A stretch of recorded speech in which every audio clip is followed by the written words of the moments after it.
Pav Bhaji is also a quintessential Bombay food. I've talked about so much seafood and crabs and all that. So for vegetarians, Revati, I know you're a Thank you. I vegetarian. appreciate I'm a vegetarian. Yes. So there is this famous place near Bombay Central where there's this Pav Bhaji called Sardar Pav Bhaji. Now I entered into this restaurant or so. They have only Pav Bhaji on the menu. They have fridges which they don't use it to stack cold drinks. Those fridges only stack packets and packets and packets of Amul butter. That's the only thing. You're surrounded by a wall of Amul butter. I mean, like, and soon your arteries are then surrounded by a wall of Amul butter because Yes. they have pav bhaji and then they have butter pav bhaji. My So- mouth is watering. So why I came to pav bhaji was that pav bhaji is a very interesting story. Pav bhaji is also linked to the Civil War. So 1860s when Civil War happened. So when we went to Bombay, we said that okay, now that we're going there, we have to go to see both Salman Khan and Shah Rukh Khan's house. So we were standing in front of Salman Khan's house, and then we see there's this model gets out of an auto and walks inside. We're standing for 5-10 minutes, and auto guy comes behind us, and he says, "क्या देख रहे हो आप लोग?" तो I said, "हम लोग सलमान खान का देख रहे हैं." बोला नहीं भाई अभी नहीं है, दुबई गए। और दूसरे आप जो घर देख रहे हो वो गलत है, उनका घर फर्स्ट फ्लोर पे है। So then we quickly opened videos on YouTube and you're like, okay, he lives actually on the first floor. Shivaji Park also has legendary vada pav. Apparently the best in Bombay, I think. Like, Acha? like I thought the Siddhivinayak ke Bajuwala was like the best in Bombay. Or something. see, if Sachin says that something is best than you, Oh. yeah, God can't be wrong. What a bunch of stories. So, hi everyone. Welcome to the travel podcast, Misadventures of a Sneaker. I'm Godly. And hi, I'm Revati. And today we are taking you to the Sapnu ka Shahar, the maximum city, the city that never sleeps. And oh my god, there are just so many phrases that describe Mumbai. Yep. I actually read one that Salman Rushdie actually wrote.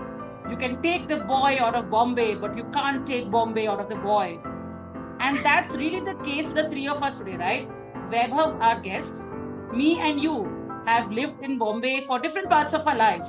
We moved out, but you couldn't take Bombay out of the three of us. Absolutely. The streets, the busy life, the stories that Mumbai has is like none other. And we thought that the best way to do this podcast was with an author who wrote a fabulous book on Mumbai. The Sea of Stories, Mumbais and Bombays. Vaibhav Srivastav's book is a really engaging read and the conversation with him was so much fun. A quick note to our listeners. We do an elaborate, do you know Mumbai well kind of quiz with Vaibhav, where he shares a whole bunch of awesome trivia about the city. However, if you're listening to this podcast just to plan a tour of Mumbai, start listening from around the 55th minute timestamp. But I strongly encourage you to listen from the beginning because the trivia section is just too good. 100% आपका GK बढ़ेगा इस episode के बाद. Plus, of course, so entertaining. Oh, by the way, if you enjoyed listening to this episode, you could support our team by buying us a coffee. Head on to our show notes and click on support to contribute any amount you like. It'll be a huge morale booster for us. So now, without delaying further, let's jump in. Hi Vaibhav, welcome to our podcast, Misadventures of a Sneaker. Hey Vaibhav. Hi Revati, hi Godly. Guys, it's so awesome to be here and to spend time talking about Bombay. That's literally one of my favorite things to do in the world. Me too, yaar, me too. Acha, Vaibhav, you said you had some question to ask us in the beginning, no? Kya hai? As in, like, I have like all the podcasts that I heard of you guys, and I always thought that I would ask Godly is like if Godly is a name or a nickname or. Well, this is the icebreaker point, Godly. So my grandma was really into English movies, so I ended up with Godly. It's a nice name, Godly. So, but I have friends who are Bengali friends. They have nicknames which are very Punjabi kind of nicknames. Like I know a guy whose name is Goldie, or there would be names like Tuvlu and Montu, and like those are names that are there both in Bengal as well as Punjab. Like you can imagine a Montu Singh as well as a Montu Chatterjee, whose actual name would be, Paramrata or something. So no, but it is awesome actually, and more power to you. So my nickname is Pablo, as in like my dad named me Pablo because he was a big fan of Pablo Neruda. Throughout the childhood, people used to call me like Bablu or different variations of that. And like, how can somebody's like it was hard for people to fathom that how can somebody's name given by parents be Pablo. And then, but I was lucky that in college, my friends called him Pablo, and then post college friend, my people thought that this is the name that I earned in college. So I have to tell them, no, this is my wallet who gave me his name and all that. So I Because can relate बहुत ही to cool नाम है. So Pablo's a very like one of those yeah, cool things. So automatically you yeah, think that कुछ story होगा तो college के friends ने कुछ दिया होगा. को दिया होगा कि Yeah. and then everybody assumes yeah, you must be good at drawing or writing and whatever. I said okay, one out of two makes sense. Like, Oh, that's very cool. So your dad named you Pablo. That's very cool. I yeah. was also wondering. I think your Instagram handle is Insta something is around that, right? Goodman Pablo. Yeah, Goodman Pablo. Yeah. So Oh, very interesting, man. Goodman comes from John Goodman. So I was watching some movie in which John Goodman was there, and by chance I was making a username. And normally all username by Pablo are gone. So then I thought, okay, I'll take Goodman. So, There's no Pablo underscore cool underscore dude. no, Pablo underscore Gurgaon 2004 or something. Just for the sake of I this can podcast, we'll call it Pablo underscore Goregaon at least. Goregaon, yeah. Oh yes, Girgaon. I would prefer Girgaon. I used to live in town, so Oh, you're the Sobo town yeah, guy. yeah. Very like वहाँ भी गरीब लोग रहते हैं का proof है मतलब me type से. But yeah. I was so much looking forward to this. I was actually quite nervous. And I'm like, okay, what if I run out of things that I can talk about? But then I saw Revati's background pic and I thought I can talk about it. I talk an hour about Marine Drive. So, so I So think, I am a very big fan of this particular podcaster called Amit Verma. See, he has a podcast called The Seen and the Unseen, which is all long form podcast episodes. okay. So today morning, while my husband left for work, he told me, "Hey, आज हमारा recording है, Bombay पे है, so all the best." Go the Amit Verma way, 8 घंटा podcast करना आज करके because Bombay Nice. has so many things. So Yeah. many things to talk about. I have 8 pages of notes so that I don't forget, so many points because I just love Bombay. I mean, it is not one of my favorite, it is the favorite city that I have in the entire world. So I am so looking forward to this conversation, Vaibhav, and I read your book, The Sea of Stories. So it's Thank a you. very well written book, and I enjoyed the kahaniyan. There were many of them that I kind of also like I could totally imagine that happening, or something that that I'm sitting in a gang of friends and we're all having this conversation and someone's narrating that particular story to me. So I can totally imagine that whole thing happening. तो बहुत ही अच्छे से लिखा है तुमने. It's a very nice book. Certainly recommend all our listeners to also pick up this copy. We'll put it up in the show notes. So yeah. How did you come around the stories, Vaibhav? Large parts of this were experiences that in some way happened. Like, for example, the time when he goes to the red light area, we went there for food. So basically, we finished a long day of work and it was like 2 o'clock in the morning where we get food. And the taxi driver said, okay, there's one place where you get food 24 hours. And that's how I got to know that strange place. And that was one part that happened. Secondly, like because I was in sales, I used to go to Crawford Market and all those places a lot. So that's where I got the idea of the guy who sells sleep. I could imagine that his shop is somewhere in Crawford Market in Abdul Rahman Street, where you can buy anything. And like I mentioned, Bhagat Tarachand there. So Bhagat Tarachand is actually there. And like there are multiple Bhagat Tarachands, and if somebody is in Bombay would know, Bhagat Tarachand is an iconic chain for vegetarian food. And similarly, Kohinoor building, which is now constructed, there was a long time when Kohinoor building used to get constructed. So the place where the sleep story ends is actually at the top of the Kohinoor building, or imagine it to be at the top of the Kohinoor building. At that time, it was supposed to be the tallest building in Bombay. I think it's got some 60, 70 floors or something. Shilpa Shetty recently opened a chain of Bastion. The Bastion restaurant, yes. Bastion there. So, like, I used to see that every day while going by taxi. You can't miss that building. And I thought, okay, I should end the story in Kohinoor. And some of the stories come from the walks and all that I took. Like I mentioned that I had taken a heritage walk in the Chinatown of Bombay. Like many people don't know that Bombay has a thriving China, not thriving, but Bombay has a Chinatown where there's like a proper functioning Chinese temple and people have been living there for 150 years. So because I visited that is how I got the idea of a Chinese man living in Bombay for a large period of time. And so basically some of these stories come from the walks that I took. And the film star story came from like Bombay is obsessed with movies. So the film star I'm obsessed with movies too. Yeah, so this film star story actually came from a newspaper article, which is there was actually an old lady who gave away her house to Sanjay Dutt. Obviously, Sanjay Dutt did not take that house, but it's a real story, and I thought, okay, this would be a cool comedy story to write around that. What if the Oh. what if the film actor actually wanted to take that house? I Somebody think gives away that that. was my favorite, by the way. That one, I think the sleep one was also a close second. Yeah, But I loved the way the whole film star wala thing came around. बहुत अच्छा था. I was it trying to was. imagine किसकी बात कर रहे हो.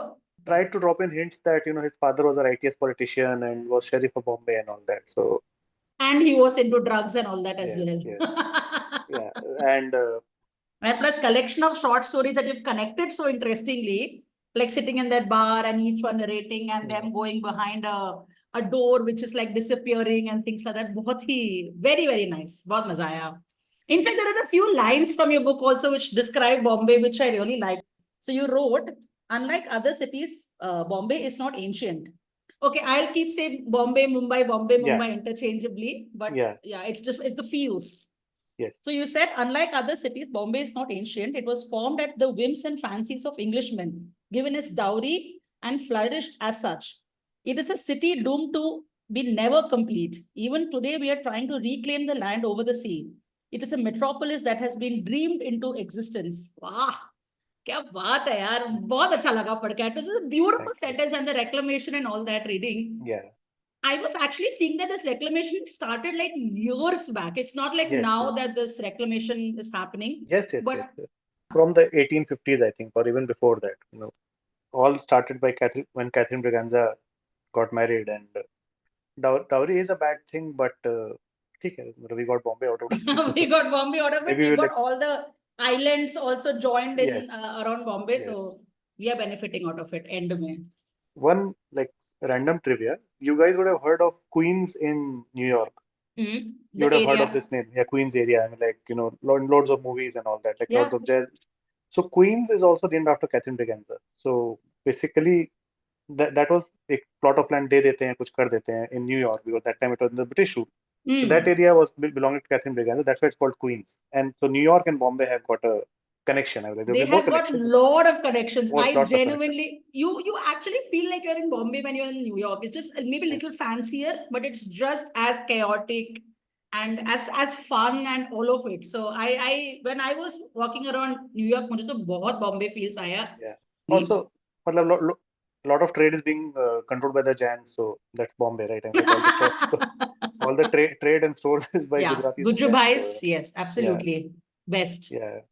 And you can possibly see a Sagar Ratna there, and Bhagat Tarachand I think would be there. हो So भी yeah, सकता है, हो yeah, भी सकता है. I yeah, will not be surprised yeah, at all if I see like नहीं होगा मेरा. yeah, Wonderful. Okay, so yeah. I have thought of one trivia kind of thing that I wanted to ask you guys. So this is a Sure. small tour of Bombay that we are going to go on through this thing. I'll give you a hint. You tell me which place I'm talking about. A few of them are very, very simple, but a few of them have some interesting trivias.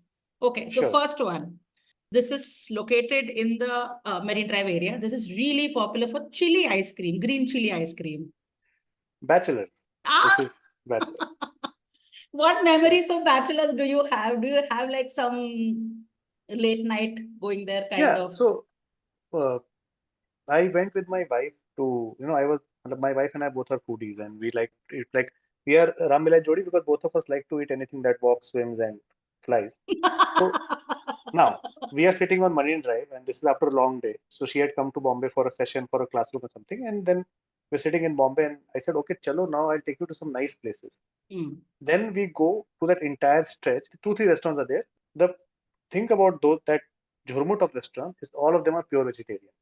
So we thought that we were going to have a meal, but because it's so much of Gujju crowd and I think the clientele Your is there, thakkars and all that everything as is well. pure vegetarian. So even chain restaurants that are there, which might have a non-vegetarian brand somewhere else.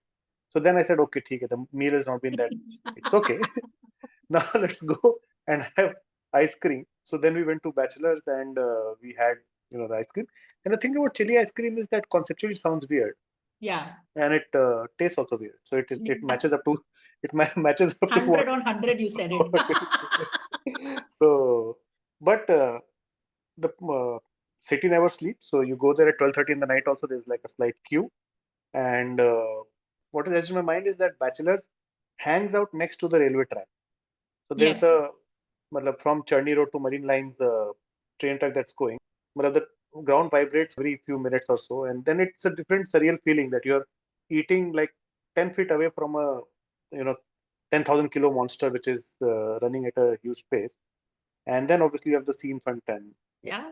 But yeah, Bachelors has there are some places which are as good as they sound, so as to say. I mean, like regardless of what they taste like, and Bachelors maintains that legacy. And Yes. I would definitely recommend people who would go to Bachelors. It's the feels वाला जगह मतलब जाके Yes, yes. वहां पे you have to have the sandwich, you have to have Yes. the ice cream. और Yes. गए तो chili ice cream चलो it is weird but I mean और कहाँ खाने को मिलेगा यार तो एक तो Yeah. खा लो share it in your Like- entire gang of friends but Like have it. if you go to Northeast, you will have bhut jalakia. You may or may not agree with it. So, but if you have not had it, then क्या फायदा मतलब. Yes. Similar thing, one more fantastic recommendation is that Rustom ice cream that is there. Yes. The And sandwich? so Yes. I mean, like, and I don't know whether it's a joke or a trivia, but I think they used to sell the biscuit separately and the ice cream separately, and then one day they combined it and it became the ice cream sandwich. So it was like the shop was closing down and then they combined it and it kind of started getting sold. Bombay also gives a load to a lot of urban legends. I mean, like, you don't know half of this whether it is true or not, but it is good to listen and it feels like, okay, it कहानी is तो possible. अच्छी है. But yeah, Rustom's is quite nice and it is next to CCI, I think, the cricket. Yeah, it's cricket right stadium. there. It's on that lane, which is from Yeah. where you get out from Churchgate and you walk towards Yes, Marine I- Drive on that most beautiful lane of Bombay. Yes, Ah, yes, ha, yes, ha, I ha, love it. I love it. You go in, at the end you have Pizza by the Bay Pizza or by the Jazz by the Bay, whatever the name is right now, I don't know. Currently, it's Pizza by the Bay. Pizza by the Bay. It started off as Jazz by the Bay, became not just Jazz by the Bay, and then now it is Pizza by the Bay. Fantastic. Yeah. Okay, next place. So this place has a house which is Muhammad Ali Jinnah's house, which is now abandoned. So he bought this house so many years back and he was living there till, of course, countries got separated. Where is this house located? So this house is mentioned in my book Sea of Stories, Mumbais and Bombays. So there's an entire story which takes place in this house. So it's located near Breach Candy, I think, near Breach Candy. It's Malabar Hill side. Malabar Hills, that area, Malabar Hill. It's called South Court, and it has been locked for quite some time. It was supposed to be the Pakistan consulate or Pakistan embassy, but currently it is in disuse because of a litigation between the government of India and the Wadia family. Because Jinnah's daughter married Nes Wadia's grandfather. Neville Wadia, I think, no? Neville Wadia, Nes Wadia's grandfather. So the Britannia's, the Britannia family. When I've seen photos of it, it's a beautiful house, and I thought, okay, why not set a story inside this house? And what fascinating story! It's a house which they are saying is probably going to be like some 1,000 crore or something house, just abandoned because it was the whole Muhammad Ali Jinnah's house. It's crazy. And Bombay has such kind of weird antique things, right? And yeah, one interesting trivia about Jinnah is that the first talkie movie that got made in India called Alamara. Alamara got made in part because of Jinnah, which is that the lead actor of Alamara was tied up in a legal agreement to do another movie at that point of time. Yeah. And the director of Alamara hired Jinnah to get his lead actor disentangled from the other movie to get him to work in Alamara. So services of a lawyer kinds. Yes. So he worked as a lawyer. He worked as a lawyer for the lead actor of Alamara, and so in Alamara they credit him. Special thanks to Muhammad Ali Jinnah and all that. And this is something that I've verified sources have said that that's the only movie poster that he had in his house. So he had a movie poster of Alamara in his house because he helped. Muhammad Ali Jinnah helped the first talkie movie of India get made. So yeah. Wow. Hey, this is a lovely story. So till the mid 1930s, Jinnah was the top lawyer in the country in a way. And he was like for many freedom fighters, he was the lawyer. And to round off the discussion about Jinnah, the people that he influenced, he was not like them at all. He liked having drinks, he liked smoking, he didn't keep a beard, he had a very Western outlook towards life. And so again, some of these things I like that story which I wrote in the book. Also inspired by a heritage walk. So I did a heritage walk wherein we had gone to a graveyard where his wife is interred. Yeah. So his wife's name was Ratanbai. She was a Parsi. So there's a funny story. Again, this story, you don't know whether it is true or not, but Jinnah was quite like 20 to 25 years older than his wife. Right. And he was friends with Mr. Petit. Petit is a big Parsi family in Bombay, and they were having drinks at some bar.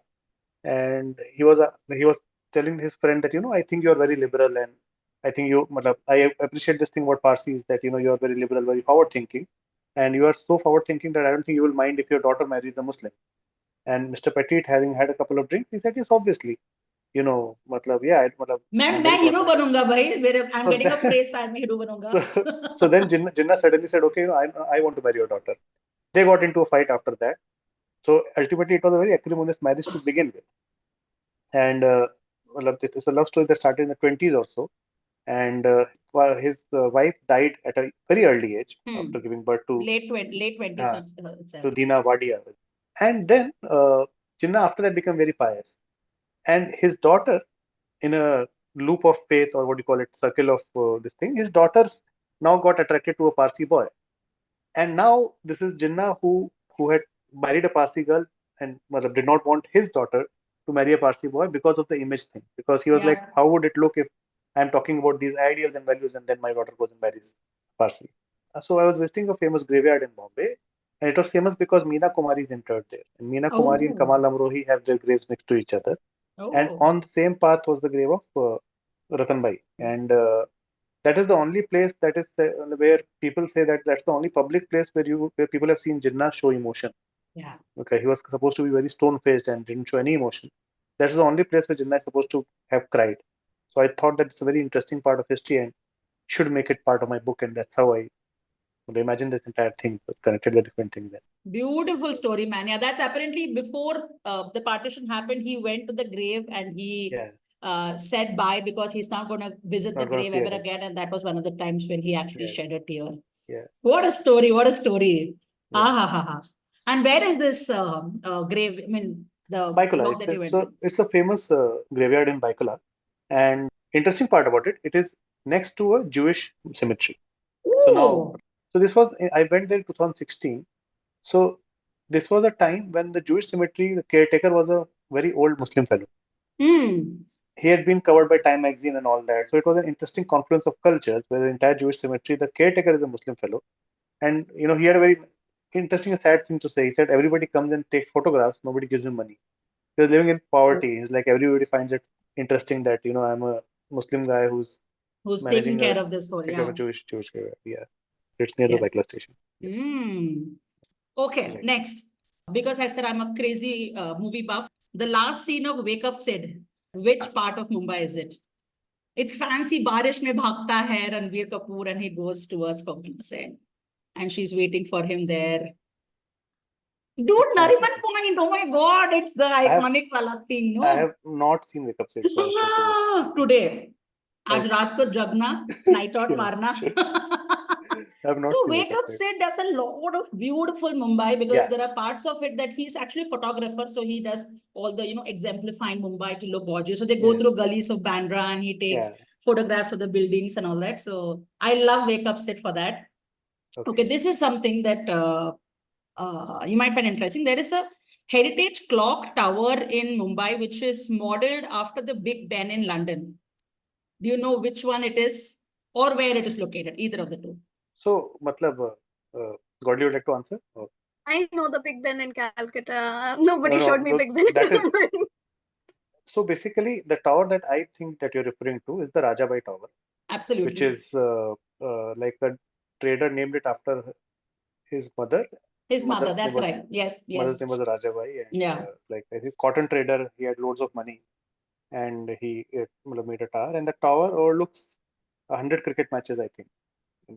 It's at the edge of the oval yes. So, yes. It's right there, and I think that area has now become a part of the UNESCO heritage sites. All of the area around Oval Maidan and all of that. And apparently now the clock tower also gets lit up very often. So in between there was some पैसों की तंगी and all that, जहाँ पे नहीं हो रहा था, लेकिन अभी it's supposed to be very, very beautiful in the evenings.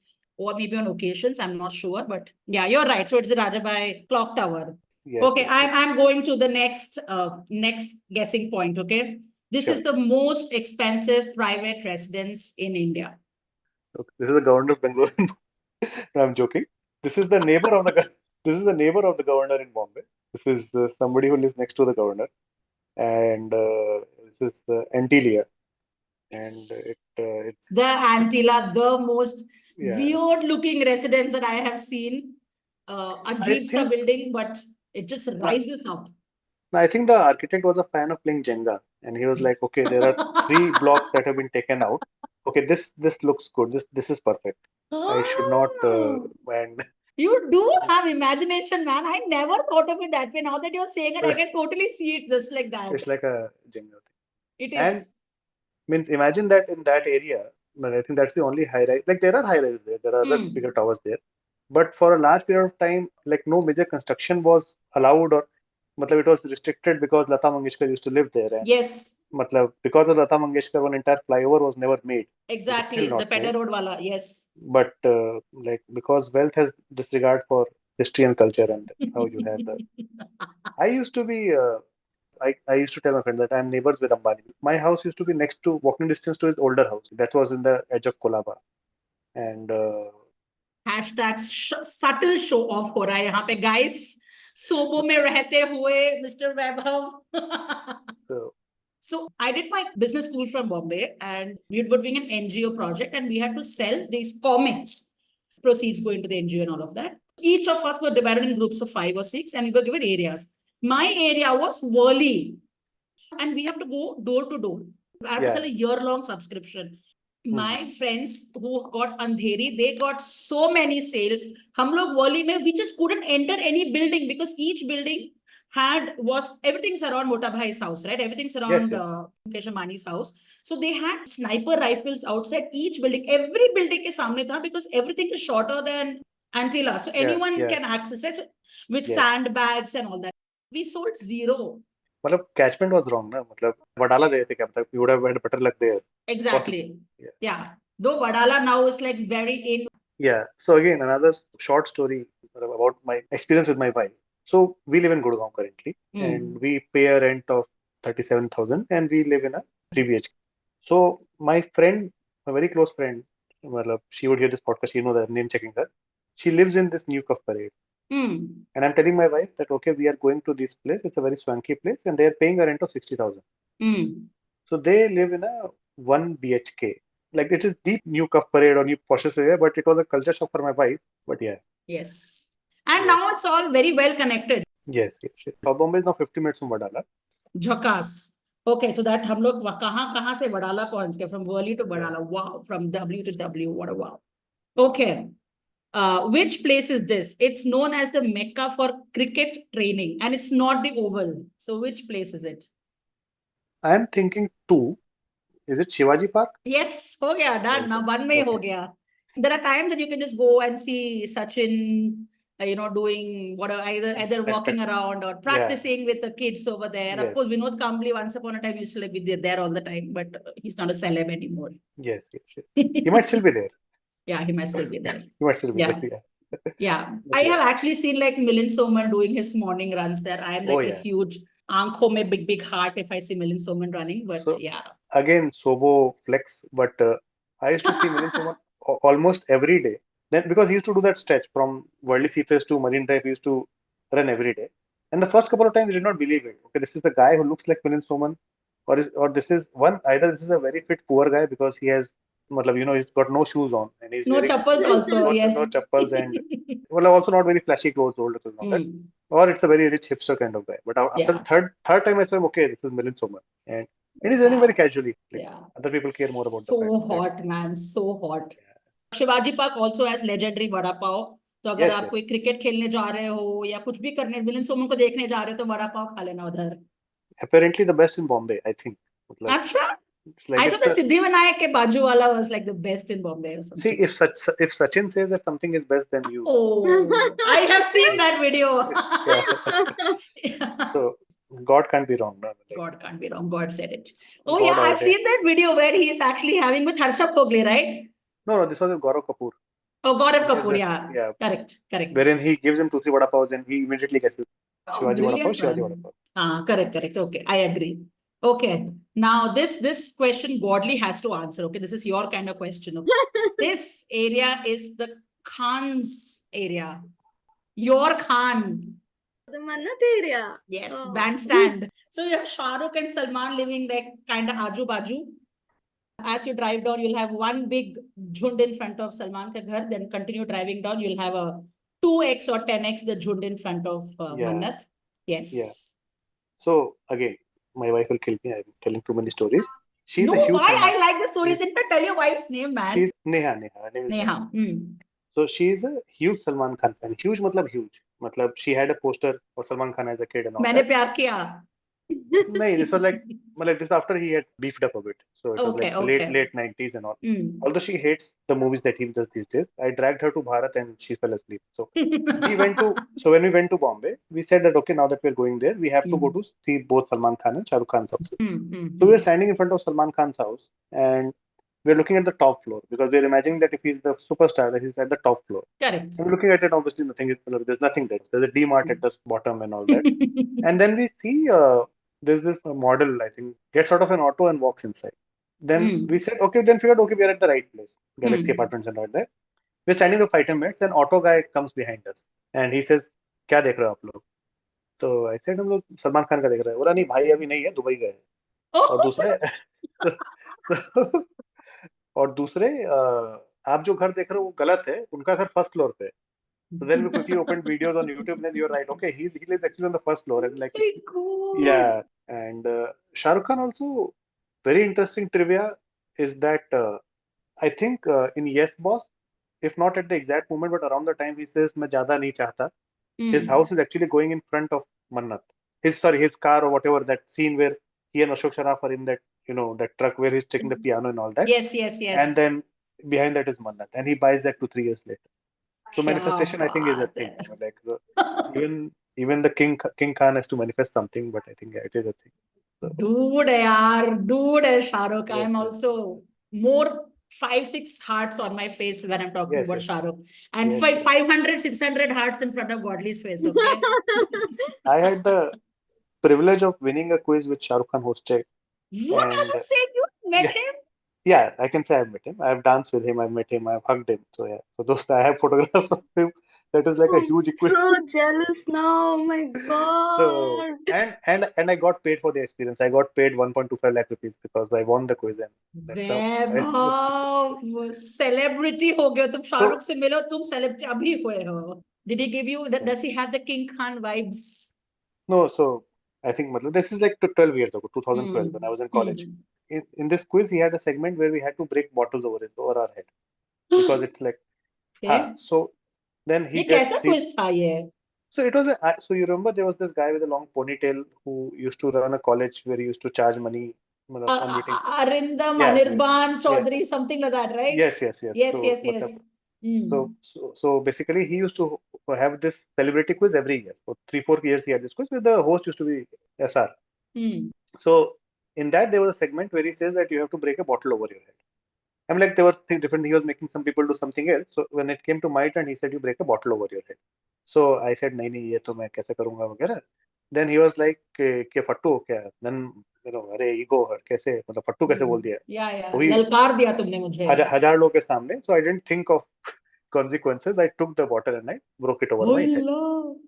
And it was a stunt bottle. I obviously realized it later. It was made out of sugar. So obviously nothing happened.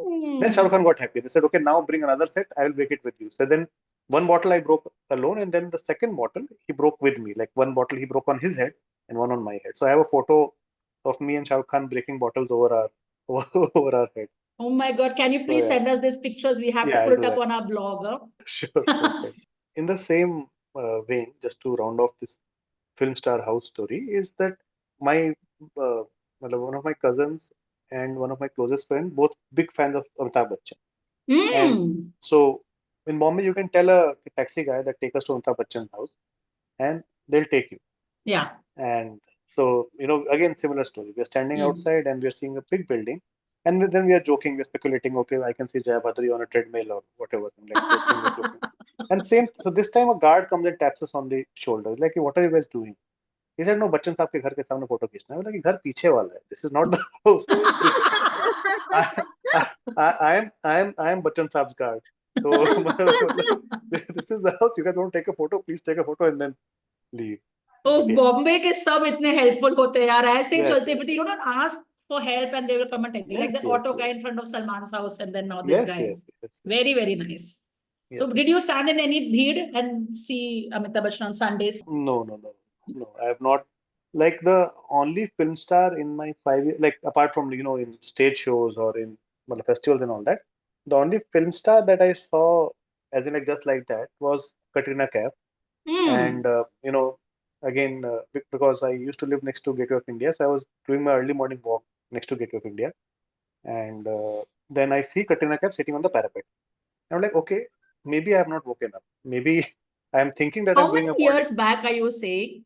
This is 2015. So she was really popular then as well, and she was just chilling SAE. No, she was not. So there was a shooting going on. So, but because, and this was Sunday morning, South Bombay is mostly deserted in Sunday. Like that's why in a lot of movies you see, they will show you different part. Like they will call it, let's say, Borivali, but it's fort because they're shooting in fort because that area is completely Khali, empty. khali. Like Delhi Belly has scenes clearly shot in the Horniman Circle. Like you're calling the movie Delhi Oh, Belly, but you can see the Horniman Circle behind you. And so yeah, okay. so I saw Katrina Kaif sitting there, and I'm like, okay, I think this is not the morning walk. I have not woken up. But then a big burly guy wearing a safari suit comes, अरे हटो हटो, the shooting चल रहा है वगैरह. फिर good morning हो गया तुम्हारा, Yeah, good अच्छी morning. बात है. वाह. Okay, now next, which is the place जहाँ पे तुम non-sobo से sobo बन जाते हो? So you get off your autos and you get in your taxis and suddenly you're the sobo person. This is a subjective question. ऐसे कैसे subjective हो सकता है? No, if you ask somebody in Cuff Parade, they would say that Bombay and the Churchgate. I'm like, anything beyond Churchgate is suburbs. Oh Churny Road and all that. God.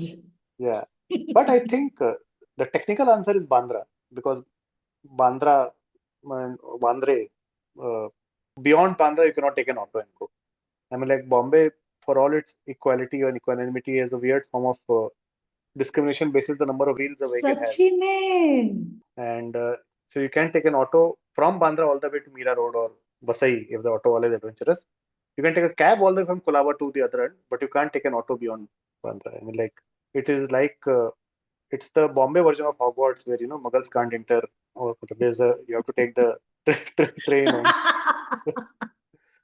But it's crazy, man. Suddenly, yeah, it's like a border. यहाँ तक auto जाता है, यहाँ से उतर जाओ, and yes, then you have yes, to get up, yeah, get into a taxi, and then go ahead. it's weird. I mean, like it's So, like but its own judging kind of thing. people on the number of wheels in your vehicle is very true. There was once that we were going to a 5-star hotel for a coffee, and हम लोग bike में गए थे, okay, and that we were turned back, and they said no, you have 2-wheeler में आए हैं, you cannot enter the 5-star. Does this, yaar? I mean, I would have thought we were actually turned back, so we had to get out, park our bike, बाहर के bandstand में कहीं पे, and then we could walk inside. But I cannot park my bike inside. Yeah, it is sad. It has happened to me again with the auto, wherein I'm staying at the hotel. As in, like I'm staying at one of these places. I've taken an auto, and he's saying, "Sir, आप auto लेके अंदर नहीं आ." So I said, "I'm staying at a hotel." The guy actually offered कि sir हम एक गाड़ी आपको भेज देते हैं गेट से, but slightly लंबा ड्राइव था. गेट से आपको लेके आना चाहिए. बोला नहीं, इतना मेहरबानी मत करिए. मतलब ये तो Bombay is cutely wannabe. Yeah.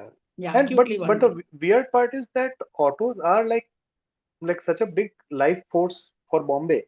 And Bombay autos are possibly the best autos in the world. I'll go out and Possibly say in mat the bolo. world. They are the best. They are the number one. There is no number 2 and number 3. They are really, I really mean, good. like I love Bombay autos. in some universe or at some point of time, if your bill actually comes to 33.75, he will figure out a way to pay you back. If you're paying 40, he will figure out a way to pay you back 6 rupees 25 paise.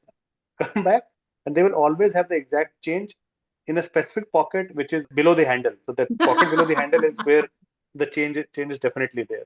And I've also heard stories of if stuff gets left behind, like a laptop or something, it never gets stolen.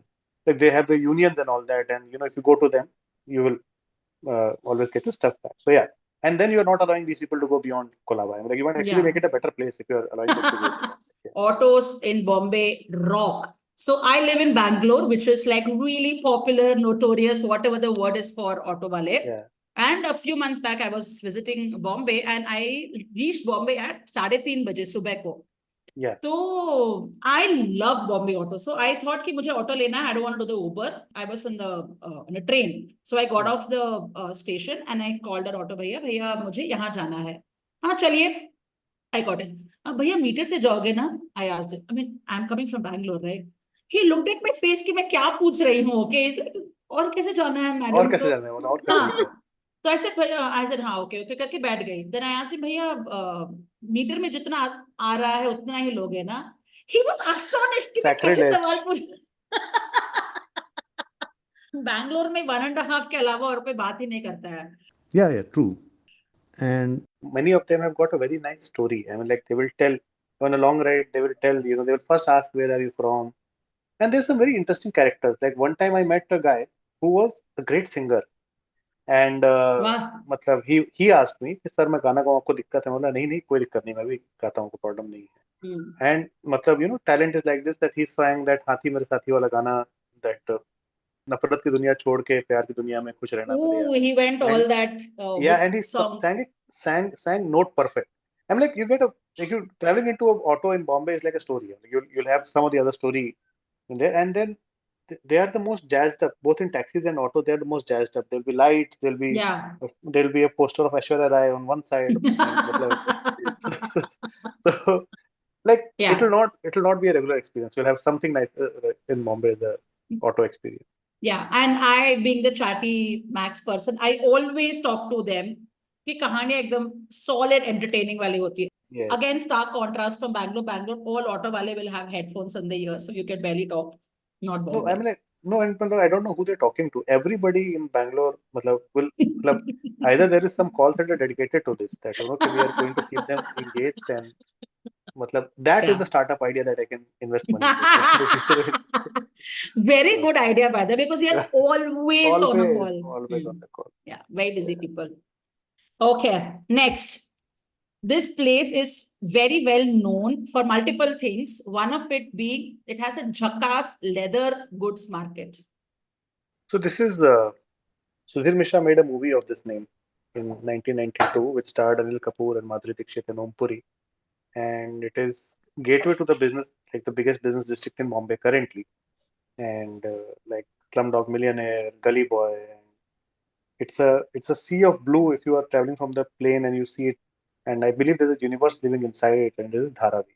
Yes.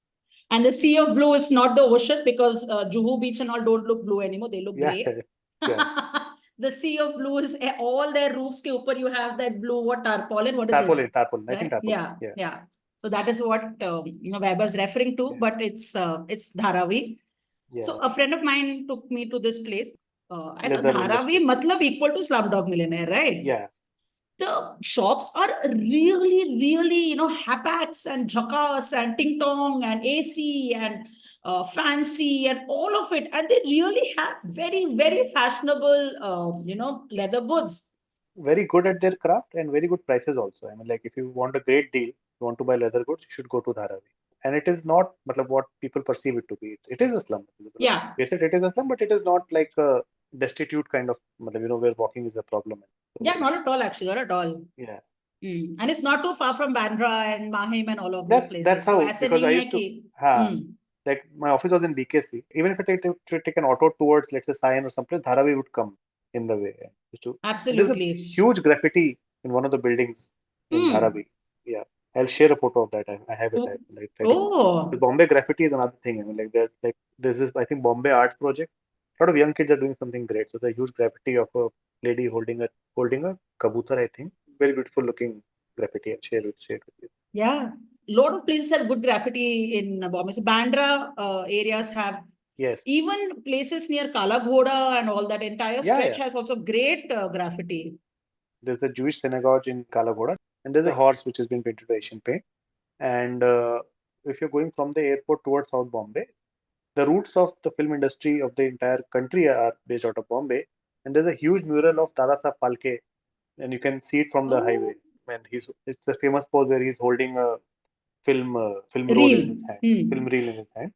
And near about there is also a huge mural of Sachin, like the greatest son of Bombay, and his signature, bat at 70 degrees or 60 degrees angle, and it's there. And inside the lanes of Bandra is So these are all, I think, more commercial and done commissioned and drafted kind of thing. Inside Bandra now, which is because Bandra is now waking up to its possibilities, that okay, now Bandra can be the new Colaba kind of thing. And inside lanes of Bandra are film artworks dedicated to, like, there is one for Irfan Khan, which came up after he died. Oh. There is one with Amitabh Bachchan with his signature Diwar pose, where he's sitting on a chair With a with leg his on top legs, of the with a table. leg on top. And there was one with three heroines. One was Helen, and there were two more. This is in front of Subco Cafe. So, like, people who are interested in coffee, there's a nice cafe called Subco in Bandra. In front of Subco Cafe, there are three murals. So this Bombay mural thing is very nice, and I feel it's a nice way of you know paying back to the city by keeping some part of the story or the history intact. So yeah. How lovely. Bandra also has, okay, now that we're talking about Bandra, might as well talk of Bandra. Yeah. It also has an old, like the old Mumbai parts of Bandra as well, right? Yeah. So basically, if I take into history, they were, let's say, Britishers used to live in the fort area, in the south area. Bandra was still inhabited a lot more by the Portuguese. And that's why being in Bandra sort of feels a lot more like you're in Goa. Because one, you'll also get the names which are like, Goan Portuguese kind of name, Pereira, Fernando, Fernandez, Diaz, De Silva and all. The architecture in South Bombay is different. It's Art Deco and Victorian. We'll talk about it. In in Bandra, it is more of a Portuguese against Portuguese/Goan kind of architecture, which is small bungalows, and means they do not have domes and all that, but it is like 1 story, 2 story kind of bungalows. And there are salsets. So salsets are like cities, and that's why it's called uh, Bandra salset. So it maintains that. So a lot of Bandra, while a lot of it is getting destroyed now, but and being replaced by bigger buildings, but the older part of Bandra is still bungalows, because even after the British took over Bombay and during the British rule and all that, Bandra still had a thriving Portuguese population and still has a thriving, Anglo-Indian kind of population, and that is where it maintains its history. It maintains, the perpetuity of what it used to be. And hence also you would see that a lot of restaurants that are there, they have these anglicized names, and well, like there's Toto's, and there is now, it is, I think, new Veronica's has opened up and all that. And there's Candies is a very famous snacking kind of a store. But Bandra is where the rich Indians started to live when Colaba became very not unaffordable, but the film stars started living in Bandra because it used to be closer to the film city and all that, where films used to be shot. And that's why a lot of actors still have their homes in Bandra, which is all the way we spoke about Shah Rukh Khan, Salman Khan, but even Rishi Kapoor and Veer Kapoor, a lot of these people, they have their homes in Bandra because it used to be close to the place of work. Also, you get a sea-facing house, and now we talk about Bandra almost as part of South Bombay, but not more than 30-40 years ago, Bandra used to be like suburbs, and it is called the Queen of Suburbs because it used to be the most happening place in suburbs at that point of time. So, yeah, it also has Bandra also has a Mehboob studio, which used to be one of the most famous studios in. It is still active. I mean, like, it is still used for shootings and all that, and it also hosts the Times Lit Fest every, like, that's how I know that Times Lit Fest every year, because like studios are there and all that. That's why film stars used to live in that area. Oh, so the film city is like the film city is in Goregaon. It is in Goregaon. Film Then city you is in have Goregaon. the Yashra Studios in Andheri, and then Yes. you have the Mehboob Studios in Bandra. Bandra. Guess where RK Studios used to be? Is it somewhere near Prithvi Theatre, Juhu? No. No. This is Chembur. Chembur. So, actually, thinking about it, Anil Kapoor has spoken about going there because Anil Kapoor used to live in Chembur. He used to live in Chembur. Yeah. And again, the reason for that was like a vast expanse of land was available there. So that's why they opened. But yeah, Mehboob Studio is still used, Film City is still used. And Kamal Amrohi Studio is still used. It's called Kamalistan. It's on JVLR Road. Okay. Which is, it is still used Jogeshwari Vikroli Link Road, yeah. Yeah. The one of those lifeline roads of Bombay. JVLR, yes. Like that's another thing about Bombay, right? I mean, like, you have names which are very functional names, like link it literally because it is linking two places, we call it linking road. And but you never realize it that Like Linking Road is the most famous shopping My street in favorite Bandra. shopping street of Bombay is Lincoln Road. Linking Road, and Yeah. it's a layered name that it is actually linking two places. That's why it's called Linking Road, but you never figure it, and it becomes that name. So yeah, So that's what Lincoln it Road is. is also in Bandra, and Lincoln Road has the best slippers shopping. Actually, it has everything. So you get Everything. clothes and everything, but their footwear market is amazing. You have to start at like crazy bargaining. So agar 1000 bolenge, tum 100 se start karo and things like that. But the latest style of everything you will get in Lincoln Road. Yeah. And just walk a little ahead of Lincoln Road and you will go to that. There's Hill Road, obviously. But Hill Road. I'm talking about Hill Road. Okay, I'm talking about Hill Road. Yes. So walk a little ahead of Lincoln Road and you come to this area called Hill Road, which is also fantastic for shopping. Great shopping. In fact, Karan Johar recently did one shopping on Hill Road ka where he goes in these not branded stores and all that. And you get the most fashionable handbags and, clothes and everything. Yes. And if you're there, you might as well go to, there's a place called Elco where you get great charts. It is on Hill Road. So have great charts, walk around on this entire area. And then very close by is Mannat. So go and tell hi to Shahrukh and chill in Bandstand and come back. It's a fantastic evening. Yeah. Bandstand is my favorite place, but I want to take some more time talking about Bandstand at some point. Yeah. Oh my God, I think I'll just keep on going. Okay, I'll probably do one last question. Okay, so this is the first railway line in India. Was made in the 1800s, and it connected Bombay to this particular place. Which is this particular place? So you're speaking to the son of a railway man. You're speaking to a railway kid. Ah. How do you think I lived in Colaba? My father was posted in Bombay at that point of time, so he lived in the railway colony. So I can actually tell you the name of the three engines which were used in 1853. They were called Sahib, Sindh, and Sultan. So those were the three. So Britishers called. Are you serious? Actually, there is a restaurant called Sahib and Sultan, which is like in the form of a train, and I never knew that is a story. So because the first three engines in India were called Sahib, Sindh, and Sultan. So that's why we got the restaurant in Sahib, Sindh, and Sultan. And the first train moved from Bombay to Thane. And that point of time, it used to be a huge deal. Going from train by Bombay to Thane. And can you imagine? Can you imagine? I find all these facts so fascinating. Once upon a time, there was an island called Little Colaba and an island called Colaba. Colaba. It got connected by a road, and because a road on the water is called causeway, and that's why it's called causeway. That's how Colaba Causeway got its name. Such a popular place, Colaba Causeway. Again, if you want to feel international, you go to Colaba and do shopping. You would have only firams there, buying all trinkets and everything. You can also go and get some feels. Yes. Walking around there. I had a last question. I'll ask you that as well. There are two places where you have the highest chance of spotting a leopard or a crocodile. Which are those two places in Bombay? IIT Bombay. Absolutely. And one is actually Borivali. Borivali, I think, And I think that national park, I think, goes all the way to IIT. Like it starts in Borivali. That's another piece about Bombay, While it is India's most congested place, but it suddenly would have a hill in the middle of the city, and it would as in like there would be huge extent of forest, which is starting in the middle of the city and going all the way till the end of the city. I mean, and we don't know till when it will be preserved.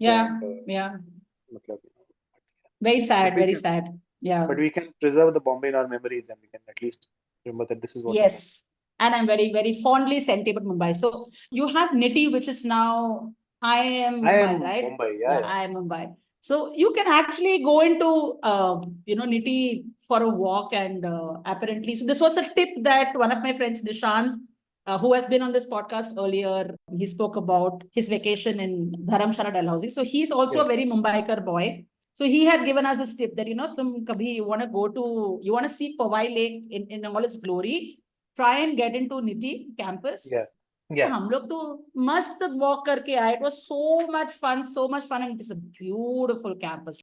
So and maybe spot a leopard. I would add a point about I would appreciate Revati here. because Niti is actually on a hill. So if you're walking in Niti campus, means that you have to go uphill for a fair bit. So if somebody is actually saying that it's a leisure walk, it is not. It is fun to have a look at, but it is like saying that okay, I climbed the Everest and now what types. So, but yeah, I agree to the fact that it's a beautiful campus. You climb up and then you see the Powai. And I used the couple of times that I've gone there, I used to feel very sorry for the kids who used to study there. I mean, like you have to do this Har ev- din. every day. And then I saw everybody was quite thin around. I said, okay, it explains it, so it's fine. So Okay, I'm very glad that you have equated my going to Niti with Everest walking. So I have done it.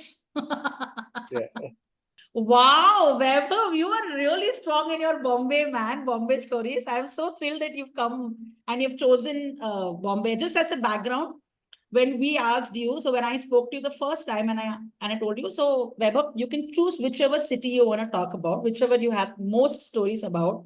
You gave me the choice of 3 cities. You said Bombay, you said Varanasi, and Lucknow. and Lucknow, right? So Yeah, do you have equal number of strong facts about Varanasi and Lucknow too? yeah. Basically, the expanse of Bombay lends itself to more number of stories. Hmm. But Varanasi and Lucknow, because I studied in Varanasi, I did my engineering from ITBHU. And Lucknow, I spent a significant amount of childhood, and my parents still live there. And Varanasi and Oh. Lucknow have the advantage of, history and time with them. Like Bombay is a very young city. It's like 300, Yeah, 400 years old. yeah. And Varanasi, like Mark Twain said, is it's like older than time altogether. I mean, like, How beautiful, right? yeah, it is. There are parts of Varanasi that are stuck in a traffic jam from the time the wheel was invented. So, matlab, it is that old. So it is still in a state of traffic jam, I which is love the good. sentence that you said about Varanasi. So Yeah, cute. Okay, maybe we'll yeah. talk about Varanasi in a And I subsequent also episode that we do mentioned with that you. whenever you talk about Kolkata, please Kolkata. include me as Yes. a And spectator. I put this special note to Godly as well because Godly is the Yeah, Kolkata girl. yes. So we will definitely, 100% we will. And Calcutta, I so have I this have also grown up very close to Calcutta. So I have very senti wala feels about Calcutta as well.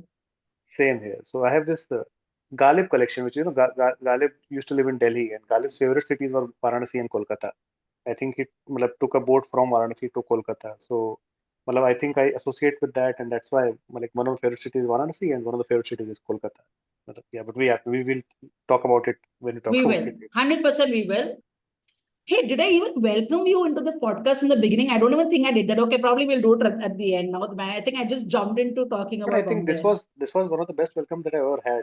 Talking about like you're doing my favorite thing. I mean, like, why would you want to? Yeah, you're the quizzer Like, and we did a mini quiz only, no? yeah, Yes. Okay. Now, I mean, it's really, we've spoken an hour just about tidbits and trivia about Bombay. So, मुझे तो yeah. बहुत ही मजा आया. Let's head into a short break now. More stories after this. Hey, do you know we write a travel themed newsletter every week? Yup, and in each newsletter, we write about different destinations and travel experiences from around the world. In fact, you will get lots of deets about this particular episode too in our newsletter. Photos, itineraries, stay and food recommendations, along with a great place to connect with us when you have any questions. Head over to misadventuresofasneaker.substack.com. That is misadventuresofasneaker.substack.com. You will find the link in our bio too. Thank you. Welcome back, guys. Let us now start our conversation about your sea of stories around Mumbai. Mumbai. How would you like to start off your recommendations or your stories to our listeners? So I would say if it is your first time visiting in Mumbai, and if you are traveling by flight or train, either ways, the first thing that I would do is, while it sounds cliche, but sometimes cliches are good, and you should spend a day in South Mumbai by starting off at the Gateway of India. So, matlab, if you have to do things properly, you should enter by the gate. So that's why matlab, your day should begin at the Gateway of Wow. India. Wow. Mumbai has the unique advantage that it's a peninsula. So Mumbai is a place where you can see both the sunrise and the sunset.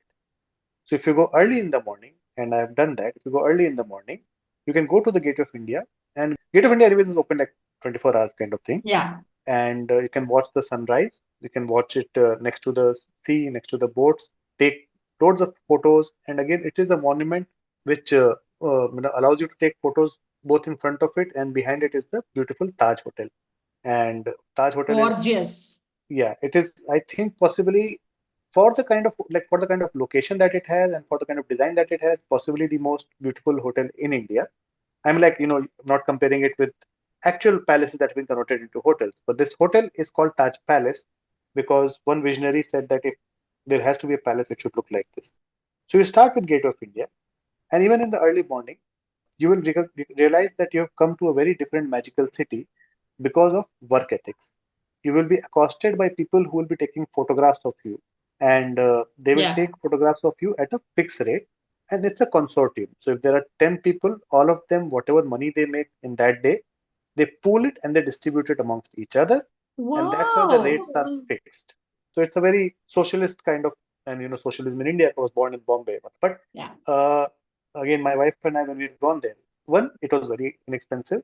Two, there was no negotiation because he said, "Sir, ye rate hai, and this is what we'll charge you." And it is a beautiful experience in today's digital day and age, where you can take 1,000 photos, but getting a printed photo in your hand by a person who knows the angles and who would make you look good and who would make you look part of Bombay.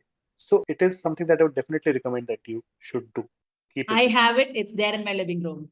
Same Yes. here. I mean, like so if you're at Gateway of India is surrounded on the sea by three sides. So like the sea is a major thing in Bombay. So Gateway of India juts out inside the sea in Bombay. Yeah. Then the person will never ask you for money beforehand. He will always say, "आप घूम के आइए, मैं तब तक I will get it done," and then he will give it back to you. Once you've done that, now depending on how much money you want to spend, is how you spend the next hour or so. Okay. I would advise, like there's a nice cafe overlooking the sea in the Taj Hotel. And you can go there, you can have coffee, and it's overlooking the Arabian Sea, which is a beautiful experience.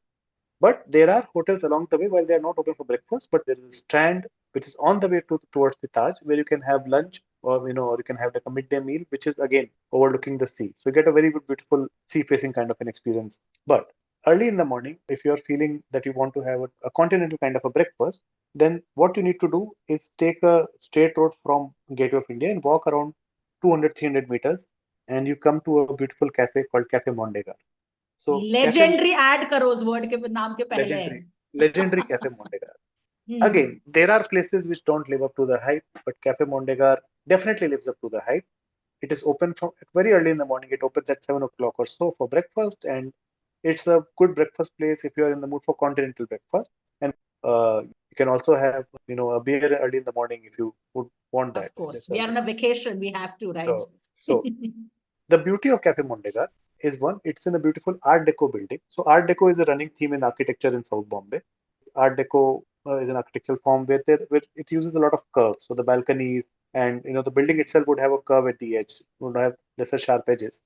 I'm doing a very bad job at explaining Art Deco, but no, you're doing a very good job actually, because that's exactly how it is. You don't have Art sharp Deco. edges, and invariably, if you're seeing the building from the front, it will not look, jut out like a triangle. It will be a curved one in the front. It will be curved.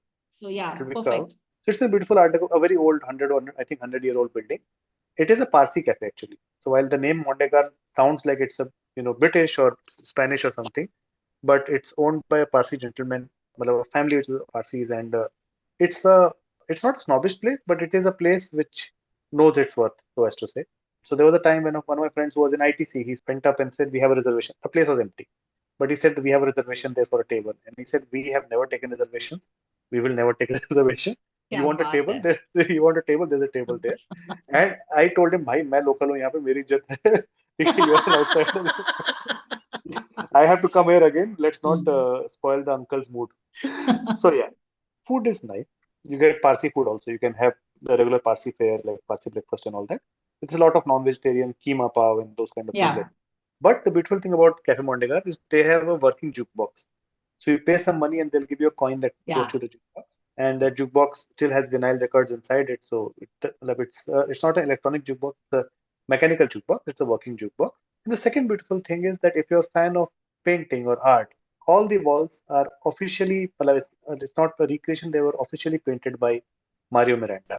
Mario Miranda is one of the biggest cartoonists that has come out of India at any point of time, and Mario Miranda has made scenes from scenes from a bar, and those kind of things are there.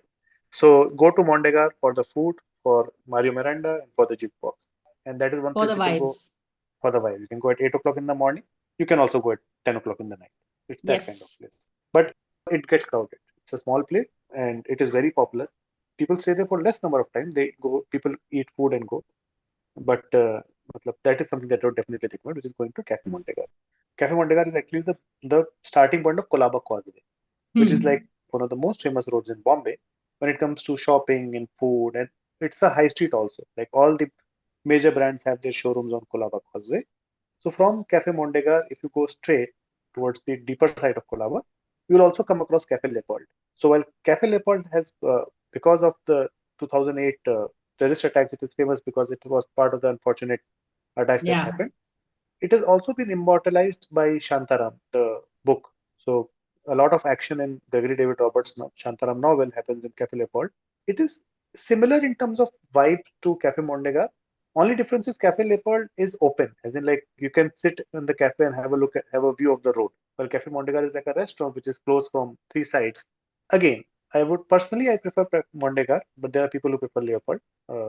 I would it's say not, go to both places. Go to one for breakfast and go to the other for dinner. yeah. So then now, if you're at Mondegar Cafe Leopold, I would recommend spend your time shopping. It also lends itself to a lot of old colonial buildings, which are while Yeah. not popular, but they are good to look at or they're good to go over because this was the government slash British district, and that's how I used to live there. Uh, the road Colaba Causeway is the busy road. The parallel route to that is where there are three churches, and there are a lot of old buildings which are housed by either government people or old apartments of families who have been living there for hundreds of years. Those areas are slightly more deserted, and there you can walk around. You can go to one of those churches, you can visit them, and those are all like 150 years, 200-year-old buildings, and Beautiful. those lend themselves to just soaking in the history, taking images, or just going around there.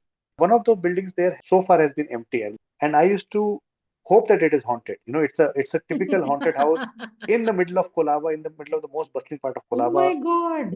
It is next to a building called Sahkari Bhandar. Sahkari Bhandar is a popular supermarket chain in Bombay, and it is next to that. It's called Swan House, Yeah. and I have tried reading a lot about it. There's very little history available, but that house I think has been locked and it's in a state of disrepair for the past 100 years. But What a prime location, Socho. yeah, what a prime location. Nobody's been able to do anything about it so far. I hope it remains the way it is. I hope nobody. Yeah, Well, you need the story in your mind, right? yeah, and you need a certain quirk about these places, and Yeah.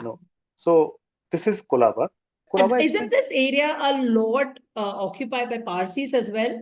This entire Yeah. Colaba scene? So Colaba. So when you walk from Colaba again towards the inside of Colaba, there's this entire big area called Kusro Bagh. So Kusro spelled Kusrow, Kusro Bagh. That is one of the most affluent and oldest Parsi colonies in India. And Parsis are a dwindling lot. I mean, like there are I think some 90,000 left. And Parsis are very protective of their cultures and systems. And so Colaba, most of the Parsis live in Kusro Bagh. It's a huge sprawling colony.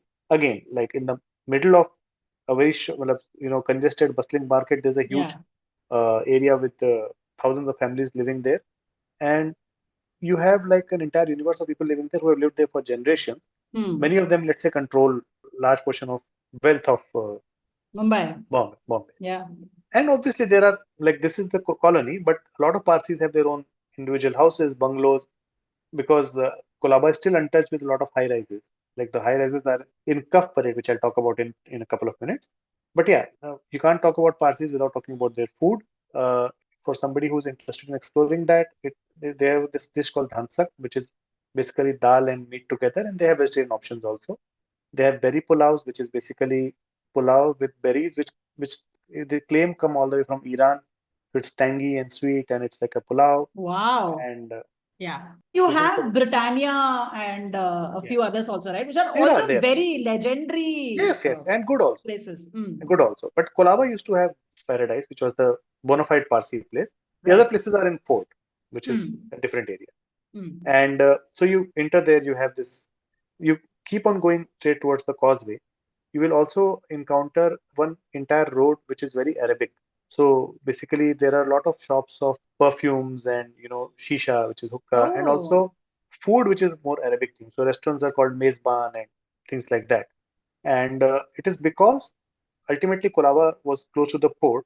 So these settlements happen because of the traders that come in. So a lot of Arabic traders used to come in, and you can actually hear, Farsi or Arabic being spoken when you're walking into those streets, because a lot of people are come from, like, they come frequently for trading, or they come Even for now. even now. And Oh, Colaba is like, so this is something that I think now happens in a lot of Indian cities, but there's a lot of medical tourism that happens. So you'll correct. get I a have lot of seen that. people, and that's why you'll have translators who know Arabic, who can speak the language, and so you can see a lot of people who have come there for the medical tourism. So you're starting from British influence. So you have Gateway of India, you have Gothic architecture. You're coming towards Colaba, Mondegar, Parsi. Mondegar is a Parsi place. You are entering. You're seeing a Parsi restaurant. You take a left, and you are in an Arabic street. क्या बात है. Okay. And also, there's a very small, till now not popular. I hope it does well. There's a Goan restaurant down towards the docks, New Martin's Lunch Home, which serves great authentic food at very low cost. It's a very simple setup with wooden tables and chairs, 2 rows of tables and chairs of maybe 4 tables each on either side of the wall, and that is about it. So it's like somebody's made it in their house. It's called New Martin's Lunch Home. Very affordable and very authentic. Oh, so what kind of cuisine do you get here? So you get you get chicken kafrial, you get zakuti, you get everything that's you get typical Goan fare. You also get normal seafood. You get Bombay duck, and Okay. you get but the taste, because I have been to a restaurant which is its namesake, which is no relation, but there is a New Martins in Goa as well, which is different restaurant altogether. But the taste is exactly the same. So if you want a taste of, you already have the sea because you are 100 meters away from the sea, not even 100 meters, like 50 meters away from the sea. You have the nice sea breeze coming in, and you get Goan fare. So you can, for a moment, imagine that you are possibly on the beaches of Goa. So yeah, or at least one of the shacks of Goa. For my selfish purposes, do you get veg zakuti? I don't remember, but I think if you are okay with, if you're the type of person who is okay with eating the gravy and not eating the chicken, then I think that it So works. so far as I do not know. You can ask them to blindfold you or something. Blindfold. Oh God. Now you go further straight down. You will come to the, depending on your olfactive tolerance, you will come to the fish market, which is actually, it's a beautiful place if you like fish. Because again, this is where all the big ships are coming out after getting the catch of the day and all that. So, but because if you like eating food, you like to see like variety and all that. Right. So there's a huge fish market because now you're heading towards, I hope I'm getting the name right, Sasun Dock. So Sasun Dock Sasun Dock used to be a big trading hub one point of time. I think it is still used to, because the main trading is all head to Mazgaon and JNPT, but I think there's still some ships and all that come there. So you can see that there are fish there. There is still some cotton. So cotton is what made Bombay what it is. In fact, textile hub, In fact, the American Civil War is what made Bombay what it is. But I'll come to that. But you go straight ahead. You come to the Navy area. So now you're heading towards the Navy area. There is a nice park called. This is what I would recommend actually go for people who are going to Bombay to go to. There is a nice park called Colaba Woods. Yeah. So Colaba Woods, it's adjacent to the coast, and there's a too numerous number of restaurants and cafes to list down. I've told 2 or 3, but it's a place with Colaba which I would generally encourage people to explore. There is also a place called, if you are in the mood for, let's say, non-vegetarian lunch, there's also a place called Baghdadi. So the food that you get in Baghdadi is very different from, because it is a lot of Iranian and a lot of Middle Eastern influences because of the crowd that was there, because it was all either Parsis or Iranians who have come there. And so you will not get the typical Delhi taste, or you will not get the typical even the Konkani or Maharashtrian taste. It's slightly sweeter, not very loaded up on spices and all that. So that is one famous place, Baghdadi. Next to that is Bade Mian, which is popular, but it's to each his own kind of scenario. It is like super popular, but everyone who goes there will say, "Nahi, yaar, it is not the best. You have better ones and all that." Yes, 100%. But I have done Bade Mian raat ko 2 baje and multiple times. So Bade Mian is like it's matlab, people from, let's say, North or UP, they would go there hoping for similar kind of taste, and that's why you try to get a taste of Chandni Chowk, but you can't. It's completely different. By the way, Bade Mian is a kebab place. Yeah. And it's Yeah, it's open super late nights. They'll have some 10, 15 small table. It's on the road. So beach पे रास्ता जा रहा है, दोनों side के footpath पे they'll have some few tables. They'll come and serve. Very often people will just drive by and on the boot they'll come and keep their plates of kebab and all that. So it's one of those places that after drinking, when you are really hungry, you head to Bade Mian. That is the popular thing to do when you are in South Bombay. Yes. Yeah. Yeah. There are also like you have the regular run of social and all those places are also there in that area. And then but if I have to talk about the legendary restaurants, would be Leopold, Cafe Mondega. I talked about Wilson's, and there's a place called Piccadilly, which is Lebanese food, all on the causeway. I have to add, there is this very cheap alcohol place called Gokul. Yeah. Which is right there. And if you search, like if you go on Google and you look for, best places to drink or cheap places to drink, Gokul will be number one in all of Bombay. It's not like just South Bombay. We've frequented that place a lot when we were in college. So we'll go for a drink there and then we'll go dancing or whatever it is. Okay. So, but we need to, go there first. You'll get weird sized bottles. Okay. Like chote bottles of Old Monk. Kabhi beer will not be chilled, so they'll put ice in the beer and give it to you. Chalega, madam, pee lo. And you can't get angry. So you cannot get angry at anyone in Bombay because किसी को गुस्सा नहीं आता है वहाँ पे. किसी को गुस्सा नहीं आता. If you want to go for a fight, खुश हो जाओगे. Anger and fighting is a very time-consuming activity, and time is something that people in Bombay lack. So because you can't get invested in having a, I mean, in Delhi, you say, "Tu wahan mil, tere ko batata hu." Here, one, you will not be able to reach the wahan mil place. Secondly, you have work to do. So, like, nahi, to ek kaam kar, tu mat mil, chu ja. Yeah, there is no rage. I have 5 years in Bombay. I've never seen a single instance of road rage. Yeah, nobody. I love Bombay. So then I would encourage you to, in general, go to any small, cafe kind of place in Colaba just for the vibe of the place. And it is a place where I've just talked about the surface of it. You can just keep on walking around it. This entire area is called Apollo Bandar. Bandar comes from Bandarka, which means a port. And so this entire place where Gate of India is also called Apollo Bandar. You can just spend hours just walking around it because you're never far from the sea. You can go back to the sea, come to one of those by lanes, and so this is how you should start the day with.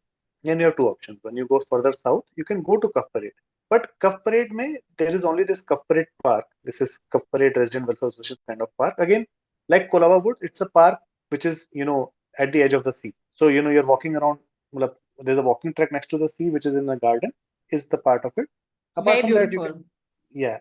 Apart from that, you can see how the rich and famous people live. But Cuff Parade has nothing of touristic variety, so as to say. It does have a beautiful Taj hotel. So there's a Taj Palace, and then there is a Taj Vivanta. I think it used to be called Taj President at one point of time, which again, because of the fact that Cuff Parade is almost on the bottom end of Bombay, it gives you a panoramic view of sea on both the sides. So I stayed there once. I was lucky. The room had two windows, as in it was a corner room. So from one side you can see one part of the Arabian Sea. From the other side you could see another part of the Arabian Sea. Wow, gorgeous! So it was on the 18th floor. For that experience, I would recommend going to Cuff Parade. And again, the old home of Ambani was that area. Oh, it's Cuff Parade itself? It's at the junction of Colaba and Cuff Parade. Got it. So that is there. Now you come back, now you start heading back towards, let's say, the city. There is this entire fisherman's colony, and that is how Colaba got its name. So Colaba got its name from Koliwada. Koli is the fisherman tribe that used to live there, and they still live there. And thankfully, they are protected by laws which allow them to still live where they're living. So there's entire Koli colony. That's where I was lucky enough to live. Badwar Park ke samne.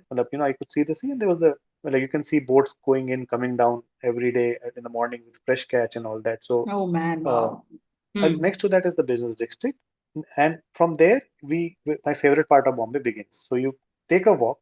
You walk half a kilometer, 1 kilometer. You come to one of the most expensive commercial real estates in the world. I think in the world, which is Nariman Point. You have Nariman Point, where you have all these offices. You have big offices, you have old money basically. The Reliance has offices. Indian Express has a huge office there. Air India. Air India, that used to be the tallest building at one point of time. So when the Air India building was made, it is made for some reason at an angle. It's not straight. And there's the big hotel Trident. There's the Oberoi Hotel. So Nariman Point, you can say it starts or ends. Either way, end of it, it begins with art or it ends with art, so as to say, because there's a beautiful building called the NCPA. So NCPA is the National Center for Performing Arts. It's, I think, the last building before Nariman Point ends.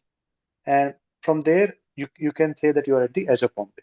Yeah. And it is a very peaceful place to go because now you are beginning the Marine Drive. And while I have seen many cities in India claiming something or the other to be called Marine Drive, but I think there should be a law which should not allow them to call it. Or Don't make it the MG matlab, Road of India. yeah. But no, Yeah. MG can stand for Merrily Gurgaon. That's where that is there. हद करते हो यार. but but Marine Drive is it used to be called Queen's Necklace because it is in the shape of a semicircle, and in the night it is lit by street lights and it looks like it's a necklace. So now you're on Marine Drive. Marine Drive has come from reclamation. There are tripods that you see. Those tripods are stone structures which are there For the sea not to, it's like for controls the sea. the. Yeah, so it reduces the pressure of the waves which are hitting.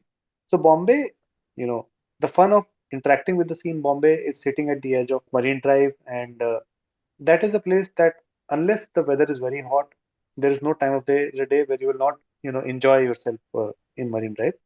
In my view, because of the fact that Bombay is such a congested city, and people find it hard to have open spaces, Marine Drive is like the Angan of Bombay. I mean, like that's where people come. They would come all the way to have a relaxed time there. And that while we spoke about the lack of time, that's the only place in Bombay where you go and you lose your sense of time because you can keep on sitting there. And in a throng of thousands and thousands, there is privacy. There's a lot of public display of affection there, and nobody's bothered. Yeah. And and nobody is Lot of bothered. lovelies will be there. Yeah. Nobody is bothered by the people or either way. So it's like Or bothers the people either. Yeah. that is the point. And it is if you want to take a nice walk, there's a huge walking area, and it's like around a 3 kilometer stretch. And if you're fastidious, there are also markings on the Marine Drive, and you can just sit there and just watch the time go by. Marine Drive is something that I would recommend to watch the sunset from. Yeah. You can watch the sunrise in Gateway, and you can watch the sunset in the Marine Drive. Another experience about Marine Drive is weather depending. One, there are people who are selling raw mangoes, which is raw mango sprinkled with some chaat masala. The vendors in Marine Drive are awesome fun. Yeah. And during the rains, which is a large part of Bombay, you get bhutta. It's called bhutta, corn, challi, whatever you call it in your thing. And that is a beautiful feeling to have bhutta while sitting, and the water is far away from you, but you get very slight sprays at times. And that is a heavenly experience. It kind of cools you off. Yeah. If you overlook it, you can actually see there are a lot of crabs and all walking around on the tripods. So you're not very far from the nature while you're sitting on a concrete slab. And so far, I'm not sure what is the status right now because a lot of Bombay is changing because of the entire Western Coastal Road thing. I mean, like worldly sea face is now the worldly defaced. So, issue. But I So hope there's sad. nothing. Yeah, I hope there's nothing being done to Marine Drive because that is something that should be eternal. And yeah. I'm very senti about Marine Drive. So Marine Drive has, like I said, adding to the bhutta and the kacha mango, you also get chana jor garam. And you'll have these vendors who will come and ask you, aapko massage chahiye kya massage? You'll have people like getting a shoulder massage or a head massage or a foot massage. Kitne dikhenge on Marine Drive. I mean, like how you said, any time of the day, you'll have people chilling on Marine Drive. In the morning, you'll have people going for a run. Peak धूप में भी लोग बैठे होंगे, like looking into the sea and just lying there. Of course, रात को तो it is just so special. I mean, I think these days, really late at night, you'll have cops coming and telling you to move away. But I remember times when I have, watched an all-night show at NCPA. So all night, I used to finish at 4 a.m. or something, get out of NCPA, have like some chai on Marine Drive, chill there, wait for the sunrise. You will have vendors at that time as well. Okay, so Bombay is just phenomenal. कुछ बंद नहीं होता है. 4 बजे 5 बजे you'll have vendors. That's why it's called the city that never sleeps. It literally doesn't sleep. Literally doesn't sleep.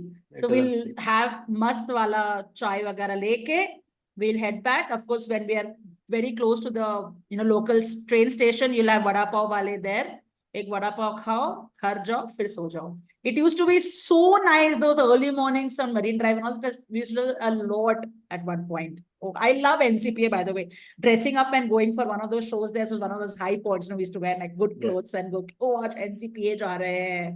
Wala. It's a beautiful thing. So definitely, if you are in Bombay, you must look up one of these Book My Show Insider, whatever it is, and go, or maybe NCPA itself, the website will have the shows. Go for anything. Like even if you're not understanding it, just go, because NCPA is a beautiful auditorium. So definitely go and experience NCPA. Even if there is no show, they've got a nice cafe. So you can go and have the cafe. I think the cafe also has some view of the sea, I think. Or you generally feel like, because you get a nice sea breeze, you can go for the cafe. And then from Marine Drive, there are loads of restaurants along the way. Some of we spoke about. But Pizza by the Bay is special because of the fact that, again, it's an Art Deco building with a curved outside, and the glass window lends itself well to looking at the ocean outside while you're having a pizza or something. Yeah. So Marine Drive, you can have pizza at Pizza by the Bay. There is a nice outlet of Naturals, which is, I think, in front of or nearby Pizza by the Bay. Yes, opposite. Yes. And then you go and you can have ice cream at Naturals. And now, if you keep on walking on Marine Drive, you will come to Chowpatty. Chowpatty is a place which is crowded, but I would recommend that you go to Chowpatty in the evening, and then you go there for the snacks. Of course, you have to take, like you take things with a pinch of salt. You have to take things with a pinch of sand, because there'll be a lot of sand that is flying over. It's the beach. Yeah, but I think some minerals are good for the body. So इतना तो बनता है, इतना तो immunity आ चुका है body में. No, immunity इसी से आता है. इसी से आता है. What But yeah, nice food, as in like good variety of bhel puris. Like you have pani puri, where he will give you some 6 or 7 filling options. You get chickpeas, you get aloo, you get kala chana. There are different options. Because it is so crowded, it is not the most cleanest beach. So going to a beach, do not imagine yourself to be in Goa. Think of it as like a walking spot, or a place you can be closer to the sea, have some food. So you have kind of done the Marine Drive Chowpatty bit. Now you can head back in various ways towards the city, which is again staying in the old city. If I take you a few steps back, Pizza by the Bay, the road from Pizza by the Bay leads you towards Churchgate, which is an iconic station in Bombay. So Churchgate gets its name because there is a church on the way, a long way. If you walk straight from Churchgate to Hardiman Circle, the name of the church is St. Thomas Cathedral. And you go to St. Thomas Cathedral, it pays a eulogy to a lot of Britishers who lost their lives. And they lost their lives to very frivolous reasons like diarrhea and cholera. Not frivolous, but yeah, they lost their lives. So basically, we could have gained independence 78 years before just by giving them bad food and making them perish in that. Mean, but then they were mean enough as well, so or rather more. So fair enough. Heat and food could have done the job, possibly. But there is some story about, I'm going a little unrelated to this, but there is some story about how gin and tonic also came around for something like this, right? True. So I think it was because of malaria, and the tonic water is basically on the sweeter side. So it is through malaria that for the medicine of malaria, they use tonic water as to dilute it and for people to drink it. And then people realize that tonic water is a nice thing. That's why it's called Indian tonic water, and started adding gin to it. So hence that's how it became gin and tonic. And yeah. Very interesting. Yeah. So there's Churchgate Station. In front of Churchgate Station is are two places of importance. There is Eros Cinema, which is again Art Deco architecture. One of the classic cinemas of Bombay, used to hold a lot of premieres at one point of time. They now recreate it, I think, for a lot of movies showing the older part. And then there is the Western Railways headquarters, which is in front of Churchgate. Again, very old building, all classical style, used in a lot of movies to show government offices in general. And another trivia, Lunchbox was shot at Churchgate, in the office about Churchgate. Oh, the place where Irfan Khan used to work. Yes, those plots. Oh, that was Churchgate. Yeah, I wanted to definitely bring up Lunchbox in our conversation as well. What a movie! What a movie! Yeah. Okay, nice trivia. So then from there, if you go straight, you on the straight road, you come towards Flora Fountain. It's a bit of a walk, like a kilometer or so. but you're still in the old Bombay. You're still in the colonial part of Bombay.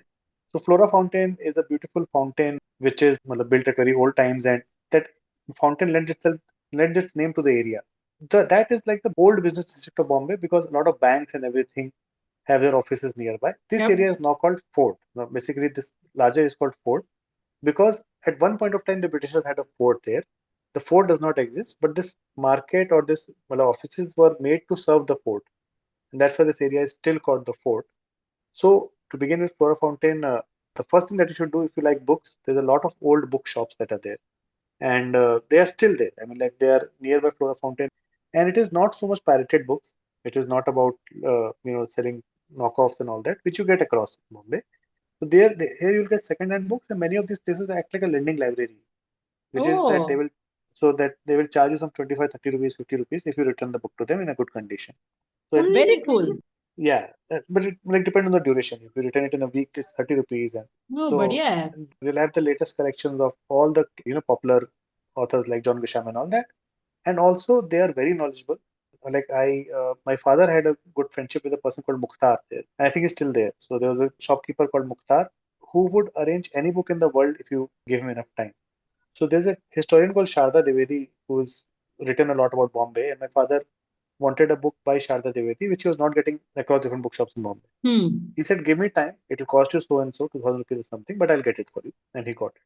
So, Nice, inter- nice. interesting story about Mukhtar is that, when he told this to my father, is that one day my father met him and he was in a very angry mood. And he said, "क्या हुआ?" He said, "कि sir, Ramachandra Guha ने मेरा दिन आज खराब कर दिया."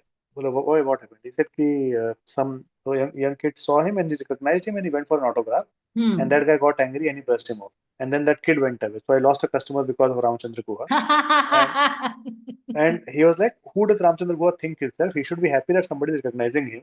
He is not some Shah Rukh Khan So Bombay has legendary bookstores. And like there is Kitab Khana, there used to be Strand, there is Title is still very new. There is Lotus, there are many. Like in Bangalore, you have Blossoms and all that. But Strand Yeah. was another, like it's like history and all together. You get books of whatever in a very 200, 300 square feet kind of place. And again, clientele of people like Gulzar coming there and buying a book and all that, which would be a very regular thing. So Stand is walking distance from Flora Fountain.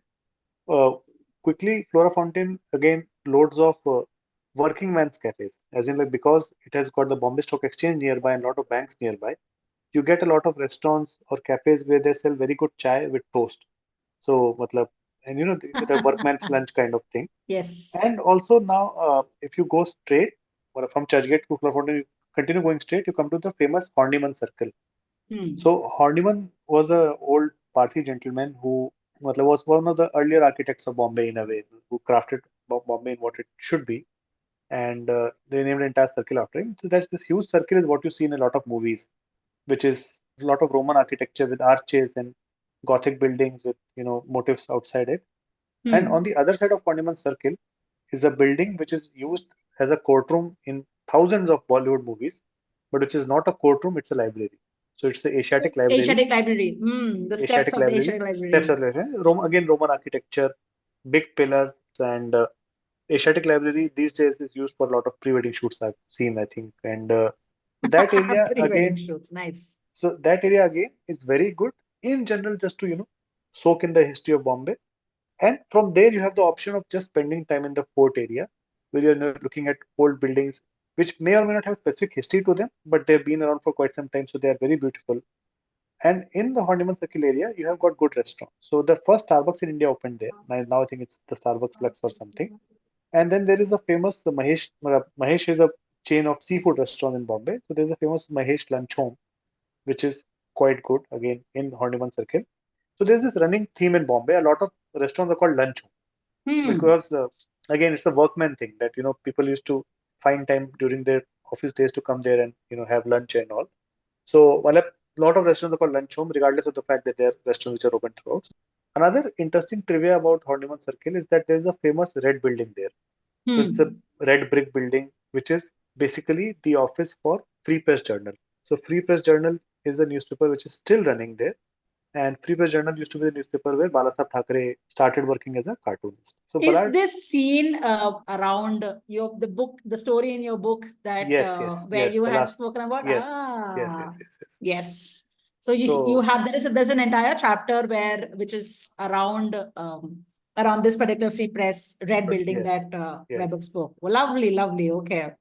From there, you can walk towards the docks area, which is the Bombay dock, or you can go to an area called Ballard Estate, which is again walking distance. So, while there are lots of old places, but I'll talk about one particular place which is called Ballard Estate. So Ballard Estate is again another place where there is a hotel called Grand Hotel. It recently was used in Jawan, the movie, Shah Rukh Khan movie Jawan, that song with Nayanthara. So there's a hotel called Grand Hotel in the background. That is where to shoot. A lot of shooting, like I mentioned, happens there because it is empty on the weekends, and that is where the legendary Britannia Cafe is there, Ballard Estate. Yeah. So Britannia Cafe is very old, 100+ years old Parsi restaurant, and for a large period of time, there used to be a gentleman called Kohinoor, and 90-year-old gentleman who would come and give your order to you. He will never take an order. He will tell you, okay, this is what you're going to eat, and this is what. And the entire, I think, Britannia family are very big Anglophiles. So they have cutouts of Queen Elizabeth. After William, if I'm getting the name right, William and Kate got married. They got a cutout of William and Kate also, to the extent that when William and Kate came to India, he was one of the few people from the public who was allowed to go and meet them because Are he was you such a big. serious? Wow. Yeah. So they're calling this Britannia literally. Like, yeah. So interesting fact about Britannia: great food, very expensive, but great food. Again, similar dhansak and mutton sali boti and all. If you're a fan of, if you want to try Parsi food, Parsis also have their own brands of soda. So like and Red color ones and all. red color. So there is raspberry soda and all. There is a brand called Dukes, again formed in the 1880s, and has a cricket history behind it because there's a Dukes ball and the person wanted a name and they named it Dukes because of the cricket. So the person who opened it was a cricket fan, so that's why he called it Dukes. And then there is the other famous brand Pestanji, which I think is the same one as the ice cream one, Pestanji ice cream. There's Pestanji soda also. Interesting taste. I mean, like it's slightly on the sweeter side and all. But Britannia, if you want to go to Britannia, you have to go there in the afternoon. It does not open in the night. It does not open on Sundays. ऐसे होना चाहिए. आने का तो आने का, खाने का तो मैं बोलूंगा.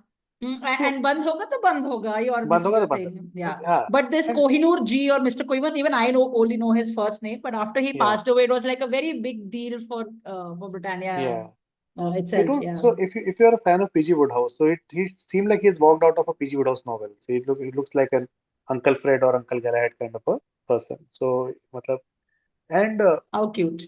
You are again in the fort area because work is happening. Food is very important. There are a lot of small Parsi places also, which are, let's say, not as popular as Britannia, but they are equally good. So there is Yazdani, which is again a short walk from there. And okay, just to round off the entire fort place, at the edge of fort is the most famous building possibly in Bombay, and after Gateway of India, or it's the most famous building which is still a functional building, which any time of the year you go to, regardless of how many times you take a photograph, you'll always be mesmerized the first time you see it. I'm talking about CST station. Oh, I was thinking High Court है कि CST को इन दोनों में से एक होगा. Oh, so yeah. Of course, CST VT station. man, most beautiful, yeah. So CST still lovingly called VT by people who love the place, and it is well lit on occasions, like on the New Year's and on different occasions. You will have different lighting and all that. It's a sight to behold. Yeah. It's a beautiful monster, so as to say, which is gigantic. And CST itself lends itself to an entire day of touring because it is a station built with a lot of care. I think Stevens was the architect, one of the famous architects. Like Luton's built most of Delhi, there was Stevens who built most of Bombay. But so when he built, the CST was built, it was intentionally built to, marry some Indian or Arabic styles and a lot of Gothic architecture. So that's why CST has domes. And he also, because it was a train starting there from and all that, the statue of the goddess of engineering is there. So there are 3 statues. I would strongly encourage people to just take a walk deep around CST and just look at the motifs. Well, it's an artwork in itself. Next to it is also GPO. which is also a beautiful building. But like how Shashi Kapoor got overshadowed by Amitabh Bachchan in Diwar. So in a way, Kya baat CST hai. takes the lion's share of your mind space when you're there. Yeah. I I definitely mean, it recommend. is obvious. It is just such a beautiful building. Such a beautiful Yeah. building. Yeah. And matlab, no matter how many times you photograph it, you always will find a different angle that you want to photograph it. In front of CST is another old building. I think nowadays they allow you to go up to the balcony and take photographs from there. Like there's a cafe or something opposite which has got a balcony which overlooks CST. And from CST now let us take you to Metro Cinema, another famous cinema. And the reason that you have to go to Metro Cinema is not for the movies, but Metro Cinema ke samne there is this place called Kayani, Bakery. Kyani. Yeah. So Kyani has got the best, in my opinion, the best keema pav in Bombay. I have had I have a keema pav at multiple places, and the signature of Kyani is that again they don't care. So it's like a theme in Parsi restaurant. You will get served like the two of you are going, different people will get served tea in different cups, as in like one would be red, one would be yellow. Oh, Eat, उनको फर्क नहीं sit, पड़ता. Same रंग होना नहीं फर्क चाहिए ना. पड़ता. You eat and you leave. Hmm. Rates are still the rates that were there long time ago. 70, 80 rupees, 100 rupees, you are done. It's that kind of place. A place which is tactfully not modernized itself and should remain just like that. So, in a way, I've only covered, let's say, 10% of what South Bombay is, but in a way, this Yes. is let's say, the highlights or the major points of, what to do Yeah. when you go in South Bombay. Okay. Churchgate and CST are the two major stations when it comes to Hmm. local trains. Churchgate is the terminus station for the Western line, and CST is the terminus station for two lines, which is the Central line as well as the Harbour line. So, Churchgate and CST are both important stations, and there is a chance that you would need to come from Churchgate to CST just to change your train, and you cross the Maidan to go there, and you guess what that Maidan is called? It's called the Cross Maidan because you cross the Maidan to go there. So literally, सोचने it's का ही called नहीं है. Most functional नहीं possible. the edge of Cross Maidan is where Fashion Street is. This is the South Bombay equivalent of Linking Road. You get all the good items. And also Cross Maidan, one of the edges is the Bombay Gymkhana. So Bombay Gymkhana used to be notoriously a very whites only place for a long period of time. And there was a gentleman who was not allowed entry there when the Indian team was playing because you're not allowed to go there. Players can go, spectators can't go. So that gentleman actually got pissed off and he said, what I'll do? I will open a stadium that is a better stadium than Gymkhana, and I'll get the Bombay Cricket to get shifted to that stadium. This is the Brabourne Stadium. Oh, So Brabourne he Stadium. was a Okay. crafty gentleman. So what he did was he took money from Maharaja Patiala. Maharaja Patiala was one of the richest people in the world at that point of time, and he was a famous cricket patron. So he took money from Maharaja Patiala. कि मुझे stadium खोलना है.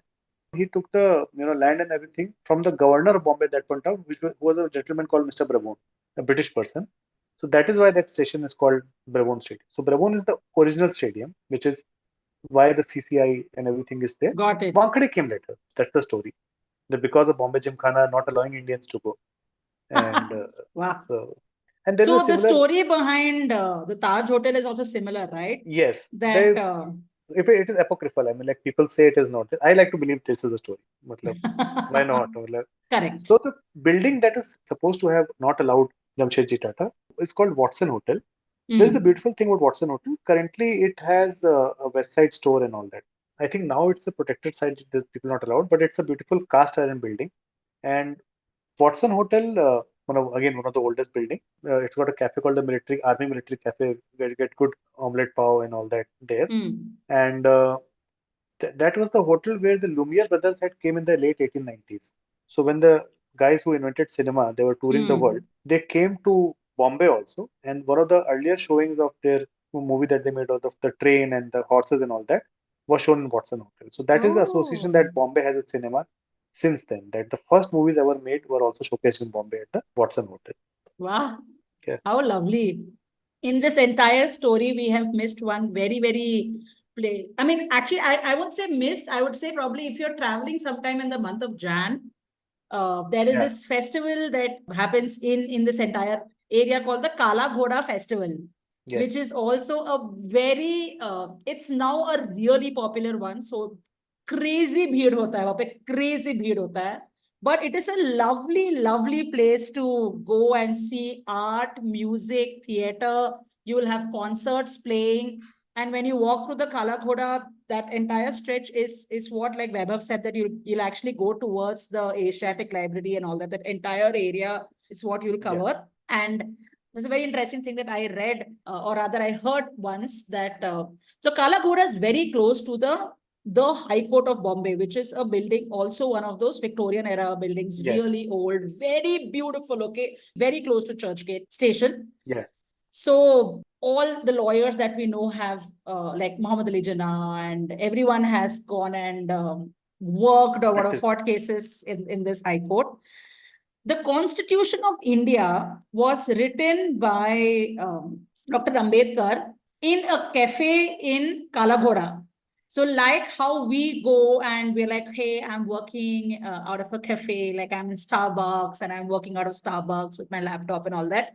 Actually speaking, Dr. Ambedkar used to fight his cases in the High Court, and he wants to take a break. He used to come to this particular cafe in Kala Ghoda, and unka standard was table number 4. So he used to sit at table number 4, and he's drafted the Indian Constitution sitting in this cafe in Kala Ghoda, which is like a legendary story. I just loved it. Yeah. So, working out of cafes is not like just happening now. It was happening like years back as well. Very interesting story. Yeah. So basically, Kala Ghoda was called Kala Ghoda because there used to be a statue of King Edward. Like I mentioned, that all the statues are now moved. And, it's one of those beautiful myths that obviously are not true, but I hope that are true, is that there's a big Chhatrapati Shivaji statue in front of Gate of India, again, which is a black statue, which is like the new Kala Ghoda. Well, it is not there at where Kala Ghoda is. And the myth is that in the night, when the city goes to sleep, King Edward and Chhatrapati Shivaji statues will have a duel. Like they will both come on their horses and they'll find a place and they'll have a duel. The reason you can never see it, because the city actually never sleeps. So that's why the duel nobody can see. So I have touched upon that in my book, Sea of Stories, when the statues are talking. King Edward says that I miss my fights with Chhatrapati Shivaji, but because I cannot go from here, from Kala Ghoda, it used to be closer to go to the Gate of India. So that's how it got its name.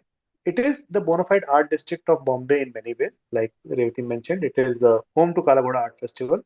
It is one of the buildings that hosts a part of the Kala Ghoda Art Festival is the David Sassoon Library. We spoke about Mr. David Sassoon. We spoke about Sassoon talk some time back. David Sassoon was somebody who made a lot of money through opium. So Bombay used to be the hub of opium trade to China at one point of time, and a lot of old Parsis made a lot of money through opium. At one point of time, he had a lot of guilt that he's made money through a lot of misery of what has happened because of what he's done. So he has donated a lot of. So he donated money to make a building which is currently called the David Sassoon Library. The David Sassoon Library is a very old, still functioning, beautiful library. You can walk in and read a book. Take a laptop, there's free Wi-Fi, work out of there. And in their garden, they have talks during Kala Ghoda Art Festival. So that is one of those places where they have lectures. So, I attended a lecture by Sriram Raghavan, and people like that, they come. And because Kala Ghoda Art Festival, like the city of Bombay, is again very congested, it's also very intimate. So it's not that there's a gathering of 1,000 people sitting there. There will be like 70, 80 people sitting in a garden and talking about art and literature and all that. Definitely, if you're going there in Jan, you should definitely go to the Kala Ghoda Art Festival. Yeah, rather I would say plan your trips so that at least one of the trips you go in Jan, because that festival is really nice. It's across, I think, if I'm not mistaken, 2-3 weeks. And so you can look up the schedule. You have everything up on their sites, who is performing, who is coming, and it's free. Yes. Everything is free. Yeah. And in the past, I have seen like Amit Trivedi and Farhan Akhtar come and perform in the parks. And so I was there when he performed, and this was just after Bhag Milka Bhag. So he was like really fit and ripped at that time. And he was singing the song. He was singing Tum Ho To, the Rock On Wala. And he finished the song and everyone was like, once more. So he was like, hey, come on, I can't do this once more. Because it goes really high at the end, right? Anyways, his voice is... First he said, pehle usne thoda sa wo mara, oh, I can't do it and all that. And he said, okay, I'll do something for you. He did 50 push-ups, okay, right on the stage. And we were all like 1, 2, 3, 4, 50 push-ups. And then he got up, half bhi nahi raha tha, okay. And then again, wow. People, we lost it, okay. We really lost it. It was so much fun. In a Kala Ghoda festival, I have like lots of happy memories. So I've gone so many times. So it's really, really a nice experience to go. Yeah. So basically, because I lived for 5 years in South Bombay, I have spoken only on some parts of Bombay. Like there's so much that you can so much more. But I know. But I would say if I talk about the essentials, then this kind of does it. And then obviously you should take a train. Depending on where you want to go, you should take a local train in the off time.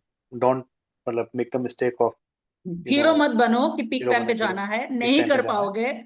Yeah, yeah. I mean, your body and soul both will get crushed. So better not go there. So और अगर तुम actually peak time पे, I mean if you are not, then try and do the slow local, because सच्ची में yeah, fast में तुम crush हो जाओगे. or do the reverse. I mean, Yeah. it's a very time kind of thing. So in the morning, everybody comes to Churchgate and CST. In the evening, everybody goes there. So you take a morning train from Churchgate, then you will find enough space. Then it is not a problem. You can sit easily. So going into the local is a very nice experience.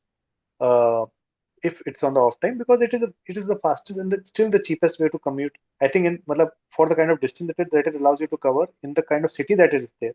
Like you travel to Europe and all that, you take a day pass. It will cost you 10 euros, like 800 bucks or whatever. I mean, and in Bombay you can buy a tourist pass. For 500 rupees, you can travel in first class across all the three railways, Western, Central, and infinite number of times. There is no limit to the number of journeys or distance and all that. Locals are a great way to get to the soul of Bombay and explore Bombay. Obviously, time permitting and time of the day permitting. So it is both of that. And weather of the And year also permitting. But weather is still, but weather I would still say is fine, because itna tej chalta hai, you feel nice. I mean, you actually feel cooler off in the local. Now coming to the stations, again, there is no specific, let's say, outlet, but most of the stations would serve good vada pav, because there will be one 100% food agree. outlet there. 10 rupees, 20 rupees fixed rate rahega. At the station, there's anyways rates are fixed. You're feeling hungry for a quick snack, you will get vada pav, you will get bhel puri. You will not get a chammach with bhel puri, you will get a matri. That matri you have to, don't make the mistake of eating the matri first, because then you have to. That is the spoon. Yeah, so Great point. In a way, look at it, such a sustainable and nice way of doing it, no? That you're not adding to plastic and all that. Yes. You will also get something called bhajia pav, which is also, you'll get samosa pav and all that as well. But bhajia pav bhi khao, because alag hota hai. It's like all these bhajia stuffed into a pav and you're eating it. So ek bar sab kuch ek bar khane ka at least. The spirit of the Portuguese, lingers on in Bombay. Well, we talked about the British and the Parsi and all that. But, something Portuguese is so quintessential to Bombay that we have spoken about it about 30, 40 times in the past 2 hours. The fact that pav itself came from Portuguese. Pav, the word as well as the object, both have actually come from the Portuguese. And, potato also is a Portuguese infusion in India. So if there were no Portuguese, there would not be any vada pav. Pav is the word for bread in Portuguese. In fact, we have not spoken about the name itself. Like Bombay comes from Portuguese. Bomb means good in Portuguese, and bay means bay, as in not the bay that kids these days use. That was Bombaya or something, right? So Bombaya, BHIA, Bombaya, and then it became Bombay. Bombay became Mumbai, and some part it still remains Bombay, some is Mumbai. It's like that. So the fields. The fields, yeah. So basically, the Portuguese gave Bombay the vada pav. Before vada pav, let me talk about pav bhaji. Yes. So, pav bhaji is also a quintessential Bombay food. I've talked about so much seafood and crabs and all that.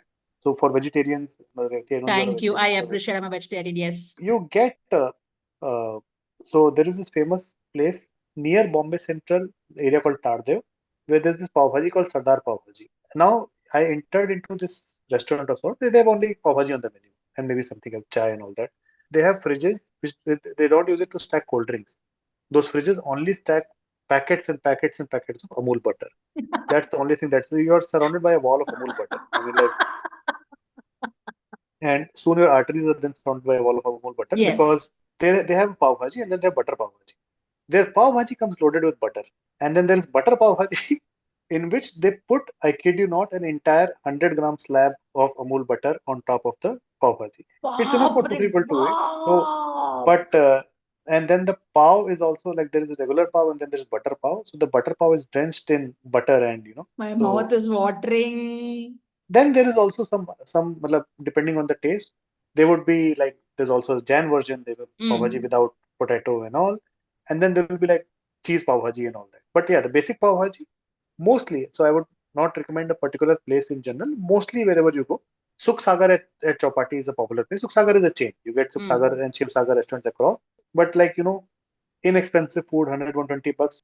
And that's another recurring theme about Bombay is that it is not very expensive if you know Yes. the places, and you get good food also. It's not that you're compromising. So why I came to Pav Bhaji was that Pav Bhaji is a very interesting story. Pav Bhaji is also linked to the Civil War. So I spoke about the Civil War at one point of time. So 1860s when Civil War happened, America used to be the biggest exporter of cotton before that.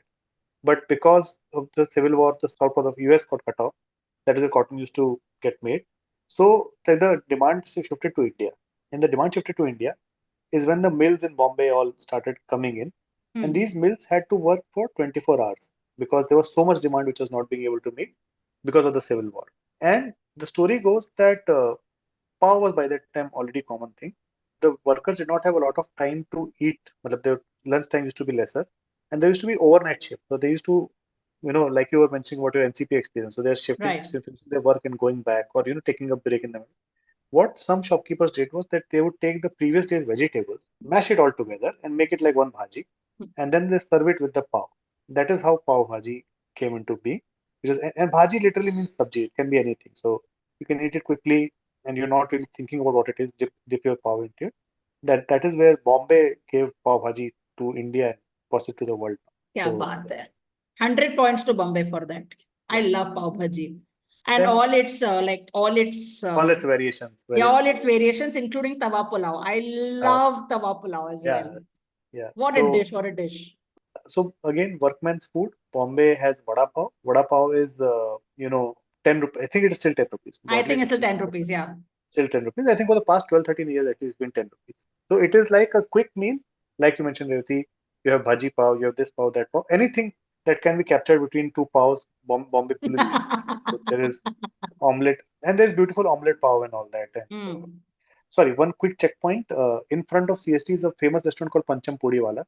It's a North Indian person who had come in the late 1880s and serves majorly pudi and sabji. Wow. And you get good typical, the kind of breakfast pudi sabji that you get there. So Pancham Pudi Wala is very famous, very inexpensive, very popular, and worth going. So that very is one nice. place. Now, depending on where you're going, either Western or Central Line. From Western Line, if you are on Western Line, you have to be on Churchgate. From Churchgate, the next place of interest that I would recommend would be that you get down at Bombay Central. Bombay Central is an old station, which is the terminus for the regular trains, not the local trains. And if you're traveling by train and you're traveling for the Western Railways, you'll be at Bombay Central. In front of Bombay Central is a famous cinema hall called Maratha Mandir, which still famously runs. Ting, ting, ting, ting, ting, ting, ting, ting, ting, ting, ting, ting. And if that my sur is correct. Yeah, and that if you have time, you should experience it, which is to go and watch DDLJ at Maratha Mandir. They have only one show every day, a morning show and all that. But you get down in Bombay Central. From there, I would recommend that you go to Dadar. So Dadar is it's a bustling market. There's a big flower market there. So it's called Dadar Flower Bazaar. And that's in the mornings only, right? That's only mornings. Only mornings. Now Dadar is where the culture confluence starts to happen, where Dadar, Parel, those areas, because they were close to the mills, a lot of Maharashtrian population is also there. So you start getting a mix of the food of let's say, you still get the food, let's say, which is more, let's say, Parsi and all that. There are a lot of Parsi restaurants in Dadar also, but you also get proper good Maharashtrian food. There's a place called Prakash Shahkar, and the landmark is it is next to Shiv Sena office. So it's called Sena Bhavan ke bagal mein. There you get great food, very low prices, and you get local vegetarian Maharashtrian food, which you will not get anywhere in India of the same quality. There's a thing called thali peet, which is like a I paratha. love thali peet, yeah. Which is like a paratha. You can have it with any sabji. And there is my favorite Maharashtrian dessert. It's a thing called puran poli. So puran poli is a sweet paratha kind of thing, a dish which is there. Prakash Shekar Bhandar is a place that I would recommend to go to in Dadar. Dadar also has got, again, there's got a big church in the middle of Dadar, which is an old Portuguese church which is there. And Dadar there's also got a sea facing area, not very popular, but there is a sea facing area there. And there are also some, again, we've covered the Parsi restaurant, but there are also some small Parsi cafes. Parsi cafes in Bombay also have a different kind of pav called brun. So there is bun, which is like a normal soft pav. There is brun, which is the harder pav, which is, you can dip it in tea and eat it. And it's all maska. You need butter with everything. So yes. Very, very important. Yeah. So that is Very where, let's close say, to Dadar is also Shivaji Park, right? yeah. Shivaji Park Yeah. is in Dadar. It's Shivaji in Park is in Dadar, right? So is in that's Dadar. so have your vada pav when you go there because Yeah, that have your vada God pav. Shri Sachin Tendulkar said it's the Yeah, best. enjoy Yes. watching a few cricket matches for Yes. free there, and you would also recognize if you've seen Parinda Kabutar Khana is in Dadar. So What a particular, movie. yeah, a movie which is shot Bombay brilliantly. So Dadar is basically the meeting point, and it is literally the meeting point because Bombay runs on its trains. So Dadar is the only common station between the Central Line and the Western Line. So that's the only place where Central Line and Western Line meet. पागल भीड़ होती है Dadar Yeah, station में because of yeah. that. So if you want to change trains or if you want to, it's literally the middle of Bombay. Like, now next to the other are two places. One is Lower Parel, which is like modern Bombay in a way. Lower Parel is all where the mills have shut down, and instead of the mills, all cafes and all those places have come in. I do not have a specific recommendation, but in general, you go for the vibe of the place. Yeah, it's a high street, fashionable kind of area. And I mean, like for example, if a new restaurant will open, like I think Toit has a branch in Lower Parel. Toit, which is a famous Bangalore pub. Yes, got a branch in Lower Brewery, which has got a branch in Lower Parel. Like that you have. And then there's that old and famous Palladium Mall. Yeah. Phoenix malls are there, which are there in Phoenix Mills. So if you are looking for a nice cafe kind of place, good restaurants are there, go to Lower Parel. If you want to get good South Indian food, you go take a train and go to the next station from Dadar and you go to Matunga. Very inexpensive food, authentic South Indian food. So Bombay is like a representation of India in certain ways. So there are pockets of Bombay which are broadly populated by a certain community or by people of a certain common background. So like we mentioned, Dadar Parel is like a lot of Maharashtrian crowd is there. The other one part of it has got a lot of Gujaratis and Parsis and also Sindhis. South Bombay we spoke was a lot about Parsis and government offices. Matunga is populated by a lot of South Indians. So again, these are people who had come there for work, for business, for setting up hotels, and there you get great authentic food in a place called Ramasre, which is inexpensive, simple fare. You get your normal idli, pongal, dosa, everything you get there. And one good part about Bombay is, I was recently watching Choti Si Baat, we'll talk about Choti Si Baat sometime, is that Bombay, everybody has got a very nice discipline to them. So if you're standing outside a restaurant, people will maintain a queue for getting into the restaurant, and they maintain a very nice, sorted queue. Nobody, calling up their fathers and saying that we want somebody to give us a table and all that. Yes. People will wait patiently, and there is in general, sharing culture. So cannot claim ownership of this, but there's this fourth passenger concept in Bombay. So the local train in Bombay has the seat where three people can sit, but they will always allow a fourth person to sit regardless of how cramped the that is in a way a symbol of assimilation or adaptability that the city of Bombay has. So the restaurant knows that it's very popular. So it knows that it cannot cannot keep people waiting for a long time. So if you're alone, be prepared that there will be three other people who you don't know who are sitting at your table. And it's fine because all of them have come there to eat, talk a bit, and go. So the sharing culture extends to the restaurant place. There's a chance that you might ask to share a table and you'll be okay. No all problem. this is part of what is called spirit of Mumbai, right? Spirit of always anything happens, spirit of Mumbai comes up. But these are all small parts of it where very much like how in earlier you were talking about the auto guy telling you about Salman Khan's house. Then here you are in the cafe where you're sharing tables with someone, and it is very normal thing. Yeah. I also want to mention Cafe Madras, which is also like one of those legendary places in Matunga. And beautiful, and it has that old world charm still, right? I mean, like it looks like it was part of some old building and it's there. And it has maintained itself for maybe 50, 70, 80 years. Yeah. And it's I was talking about the work culture, autos giving money back and all that. I think there is a significant lack of greed, so as to say, in the city. There is more ambition than greed, which is why these places are still cheap. So, in some other city, somebody might have jacked up the prices to 2x, 3x, knowing that log to aayenge. Yeah, correct. But these places, maintain their price. So Matunga in Bombay is where you go for great, authentic South Indian food, and also, there are beautiful temples in the vicinity. So you'll get a feeling that you're in a very different part of Bombay. Next to Matunga is a place called Siam.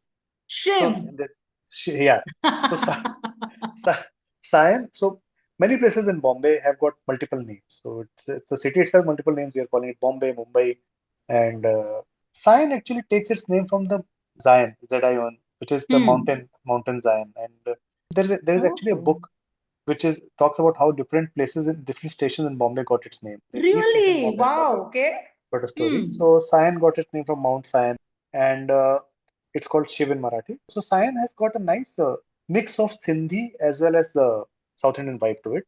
So there's a restaurant called Guru Krupa there, which actually serves samosa to all the places where samosas are, let's say, pre-packaged in a way. So this serves as samosa there. So, but you get the authentic samosa there in Guru Krupa. There also you get in the mornings a typical Sindhi breakfast called dal pakwan. So that's something that I've not had I love any other Sindhi dal places. pakwan. So dal pakwan is something that you have in the morning, which is like a thick papad kind of thing along with chana dal early in the morning, and it's a beautiful experience to have. And the Sion also has this Sion lunch home, again another lunch home, great non-vegetarian food. Now Sion, because it is that South Indian influence is coming, so here it is not so much Konkani or Maharashtrian, it is coming towards more of Mangalore. So Sion lunch home is you hear about Shetty restaurants. Yes. So it's a Shetty restaurant. So the cuisine there is more Mangalorean, and the gravy that you get there is more Mangalorean kind of a gravy. And in general area, there are like tens and twenties of different restaurants or lunch homes, Aparna lunch home and all that, which are all Mangalorean restaurants. By the way, Mangalorean restaurants are spread across Bombay. Like Shetty's at one point of time used to control everything that is to control about the food of Bombay, so as to say. Yep. Sunil Shetty also has so it's a cliche. Sunil Shetty also has a restaurant. And Sunil Shetty is the dude these days, man. Pehle se bhi zyada dude ho gaya, but yeah, okay. So Sunil Shetty also has a restaurant there. That's right. Andheri also has a very nice Shetty lunch show, by the way. Yeah. So from Sion, like now Sion is you are at the edge of the old Bombay. Sion from this side, Matunga on this side. From Matunga, if you've not gone to Sion, you can go to Mahim. Mahim is a old, populated by mostly Christians and Muslims. So there's a famous Mahim church that is there. There's a Mahim festival that happens, which is Lady of Mahim celebrating that. And Mahim is in a way used to be the last point before Bandra. So Mahim also got a creek. Mahim's got a small seafront. Mahim has one of the oldest restaurants still operational in Bombay. Claims to be some 200 to 50 years old. It's called Joshi Sweet House or something. So they sell this thing called ice halwa. Ice halwa? It is like thin layers of halwa together. It's called Karachi halwa. It's called different names, but it's called ice halwa. So search for Joshi ice halwa and you'll get to one of these places, which claims that it is one of the oldest places. Kya baat hai? There. So from Mahim, you go, then you come to Bandra. Bandra is like the cafe and art kind of place and shopping. And that is where, let's say, Bombay starts changing because now you can start taking a three-wheeler and you can go where you can go. The autos rule. In terms of a new part of Mumbai, there is BKC, which is now the most prominent area. And, Reliance is opening a lot of malls and all there. So all the latest restaurants and everything that's coming, you got Michelin star places and all that. That's in BKC. It's also got a different vibe if you want to enjoy that kind of place. And BK is Bandra Kurla complex. BKC is Bandra Kurla complex. Nestled between Bandra and Kurla. Again, very little. Again, so no imagination. There. And the road fortunately is not called Bandra Kurla Link Road. It's called BKC Road. But But BKC, then you go on the opposite side is Bandra West, which is, like I mentioned, Portuguese influence. Lots of cafes, lots of restaurants, lots of legendary places. There's Jai Hind, which is again Jai Hind lunch home, again famous for seafood. And then there's Janta is a name you would have heard. Janta is, like I mentioned, Gokul in the beginning, the bar. Yeah. Janta is the Bandra equivalent of Gokul, where you get sasta, amazing, daru nahi bolna chahiye, alcohol. But it's great vibes, okay? So you'll have folks sitting there and be like, khapri wala feel ekdam jo mast aata hai, maza aa jata hai wahan pe. Yes. So you get great food there. The Janta is nice. And then in general, like I mentioned, Bandra, you can just walk around. Get for the vibe of it. You get a Goa kind of a feeling. All old houses. Some of them would have graffiti outside. And each of these is like a small village. So they call it Pali village, and there are different names for it because it functions like a small village with certain set of houses and all that. And then you come to your favorite place in Bandra, which is the bandstand. Yes, my favorite place. Also, just to add, Bandra ke jo gali hai, many of them are amazing graffiti filled gullies. Like you'll have really elaborate and gorgeous graffitis across multiple gullies. So you'll have artists who are even sitting and drawing, seeing those, not making the graffiti, making bhi hota hai. But like people, artists sitting on the footpath and trying to draw the buildings, you'll have that multiple times when you're walking around the gullies of Bandra. Lovely. And I would there I would recommend in front of Mehboob Studios is a cafe called Good Luck Cafe, which is again, it's a breakfast kind of place. So you get like different types of egg, pav, and again quintessential keema pav you'll get. Very good quality, very inexpensive, and very accessible because it's bank opposite Mehboob Studios. So that is one of the Fantastic. places. There are other popular places. And Bandstand, you go there, that's the Marine Drive equivalent of Bandra. There's also a Joggers Park, which is again, because it is next to the sea, it is quite nice.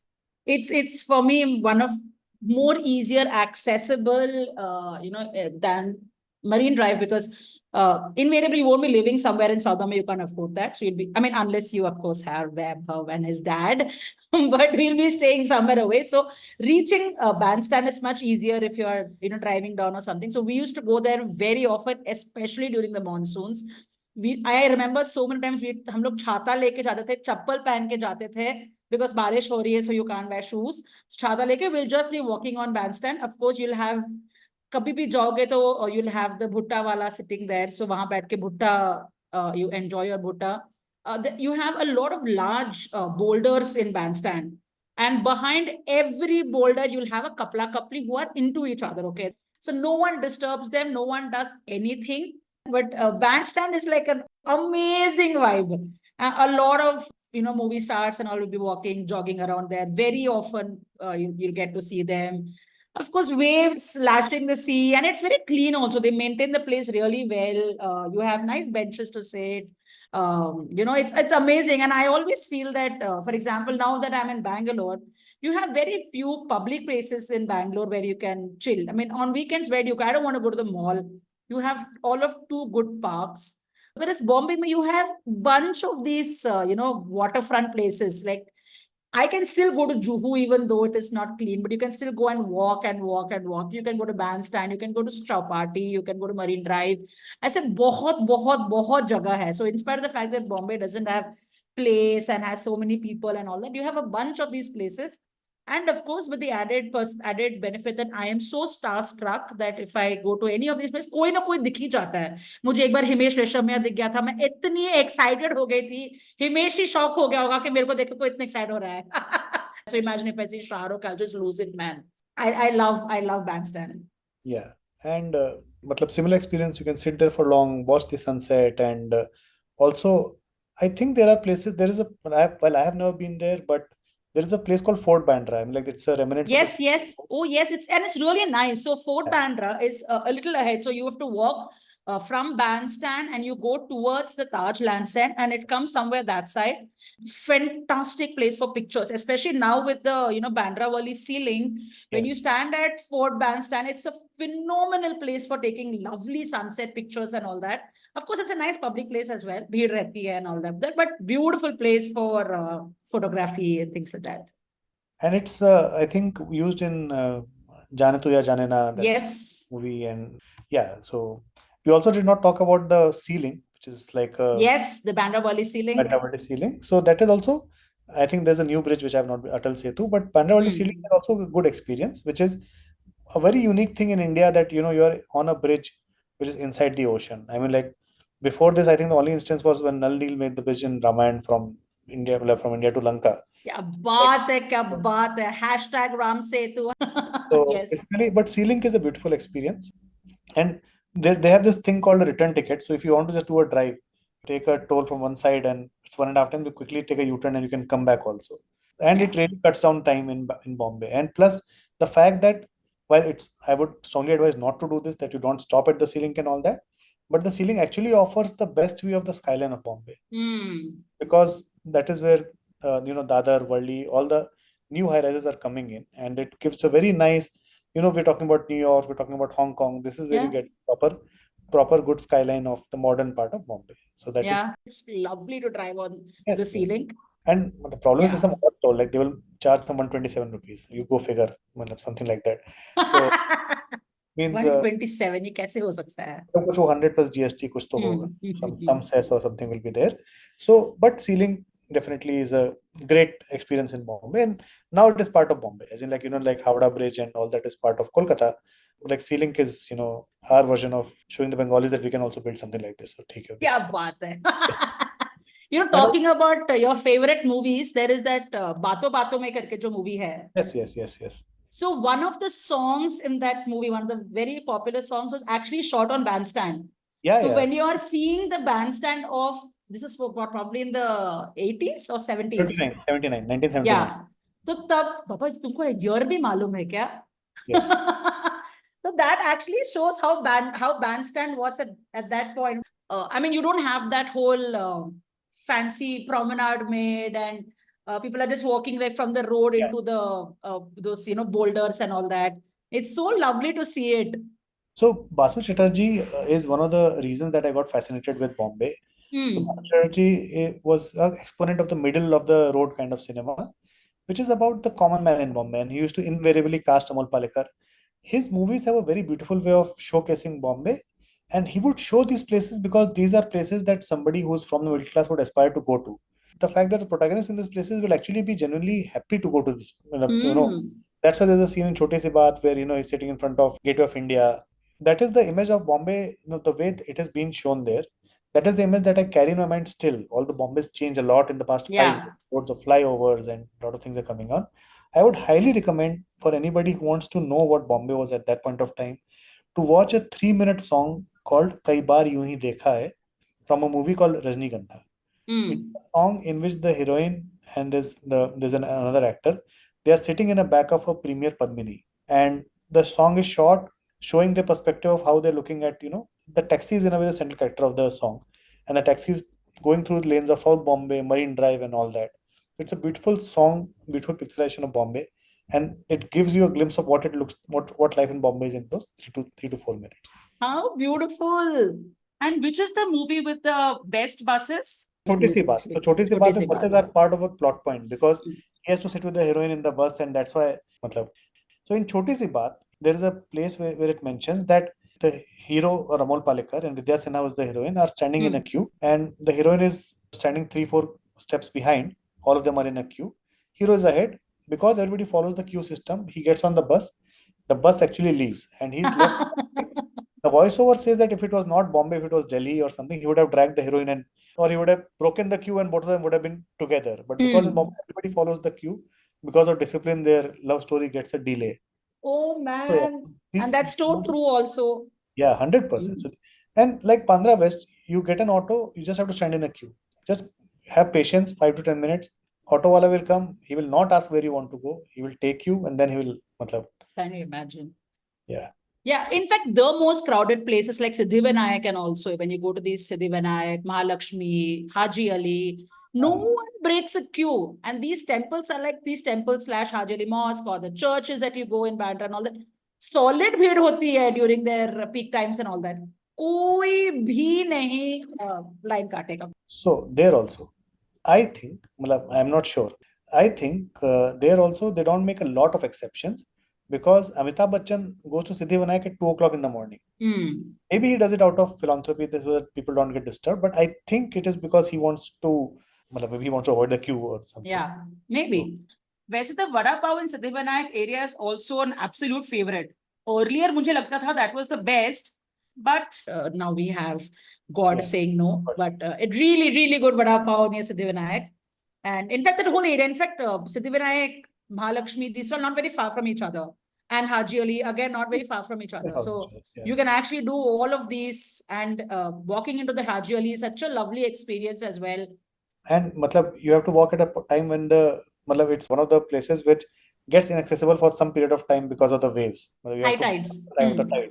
So if you're stuck there, you wait it out. At low tide, you can again walk out. Haji Ali also has a history that, the Haji Ali's coffin was floating in the sea and it stopped at a rock. And in a way that was taken as a blessing that such a famous, Haji has come back, and that's why the Haji Dargah was made. It's a beautiful confluence of religions. There's Mahalakshmi next to it, and there's Haji Ali. Everybody goes to Mahalakshmi as well as Haji Ali. Yes. We have just talked about Siddhivinayak. We cannot not talk about Bombay and not talk about the Ganesh festival. Yes, of course.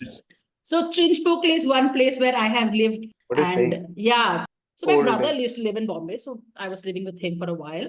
It's a big, nice building. Just uske samne is Lal Bagh Cha Raja during the grand Lal Bagh Cha Raja during the Ganpati. Okay, so actually our entire area used to be cordoned off. So yeah, it's like many small countries' population kind of footfall they get, and very true, man. It is just nuts. The crowd is just crazy.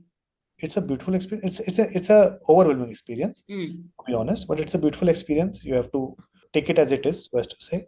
And if you want to do the complete experience, one time you should be part of the Visarjan crowd, which is, going all the way to the chowpatty. Because where I lived, I had the luxury of being close to where it is, so I could walk around and have a look at the Visarjan. It is a grand experience. It is similar to what Puri mein Jagannath temple is and all is there, because all these idols of Ganesh ji are like 15 feet, 20 feet, and all that, and they are floating in a sea of humanity down towards the ocean, bidding goodbye. And these are people who are anxious, not anxious, they're happy Ganpati Bappa has come, they're blessed, and they're already looking forward to the next year. So it's a beautiful experience to be in Bombay at that point of time. It's an innate part of Bombay culture, and again, not very, and I hope it remains that way, not very religion centric.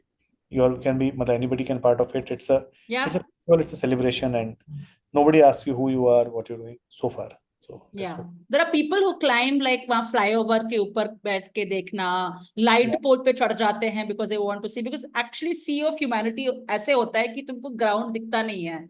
The Visarjan in Girgaon chowpatty is like crazy. And for rightful reasons, offices and everything are closed. So it's either you are part of it, or you should at that point of day stay at home. And another similar experience is Janmashtami, where people go crazy in Janmashtami in Bombay, and the entire Govinda human pyramid. Every time there's a record of somebody 30 stories. Yeah, the highest wala chadke Govinda ala re, all that. I've seen it in Bombay, but not the tallest one. But I've seen the whole human pyramid and climbing and matki todna and them falling around wahan se and all of those things. बड़ा मजा आता है, but of course I'm just दूर से देख रही हूँ या building के वहां से देख रही हूँ. It's an experience. You should have a look at it once, and people also start preparing like months in advance. There are societies would have the t-shirts and all that. Yeah. Also, and kids practice the climbing up each other. And also talk about festivals. One would be remiss not to talk about, like you mentioned, Mount Mary's and Christmas. It's beautiful. And it's to go there at midnight to attend the midnight mass is because it's on the top of a hill. So you also, it's not just going to a church, it's going to a church on top of a hill overlooking the sea. So from the church, you can see the sea. It's an old, beautiful, I think 400, 500-year-old building, again, Portuguese. And small snippet of trivia is that the churches are various sects are there, but you can clearly identify the locality by the sect of the church. So South Bombay has lots of Protestant churches because of British. And Dadar and Bandra and all, they've got Catholic churches because there the Portuguese influence is much more, the Portuguese public. And obviously, we've been talking about so much about food. Ramzan is beautiful in Bombay. You go to Muhammad Ali Road and the entire trail that you do. And most of the restaurants that time, they put out chairs and tables outside to increase the seating. It's kind of inclusive, you're getting more people to eat. I'd like to talk about an interesting place called Noor Mohammadi, which is a restaurant in Muhammad Ali, which has got a dish called Sanju Baba chicken, which is a dish created by Sanjay Dutt. So it's given to them by Sanjay Dutt. Okay. Sanjay Dutt's favorite restaurant, they call it Sanju Baba chicken. It's actually nice. You can go Oh. But Muhammad Ali Road is also one place up. It's like almost like community eating. So you all sit on the side of the road and you eat together while experience, and it's very festive. So it's I mean, of course, it's all during the Ramzan time. So it's very festive. We have lights up and all of those things. My pro tip for this thing is that all the restaurants exist even when Ramzan is not there. So if you want to avoid the crowd, Noor Mohammadi will still be there if you go to at any point in time. But go to Muhammad Ali Road definitely for the food. Fantastic. Chalo, let's take a little break here. I know you still have a lot of stories to share. Even we have lots more to ask you. So let's meet after this little break. A commercial break. Not really. This is a request for you to check out our Labor of Love, our newsletter on Substack called Sneaky Footprint. It's from our team at Misadventures of a Sneaker.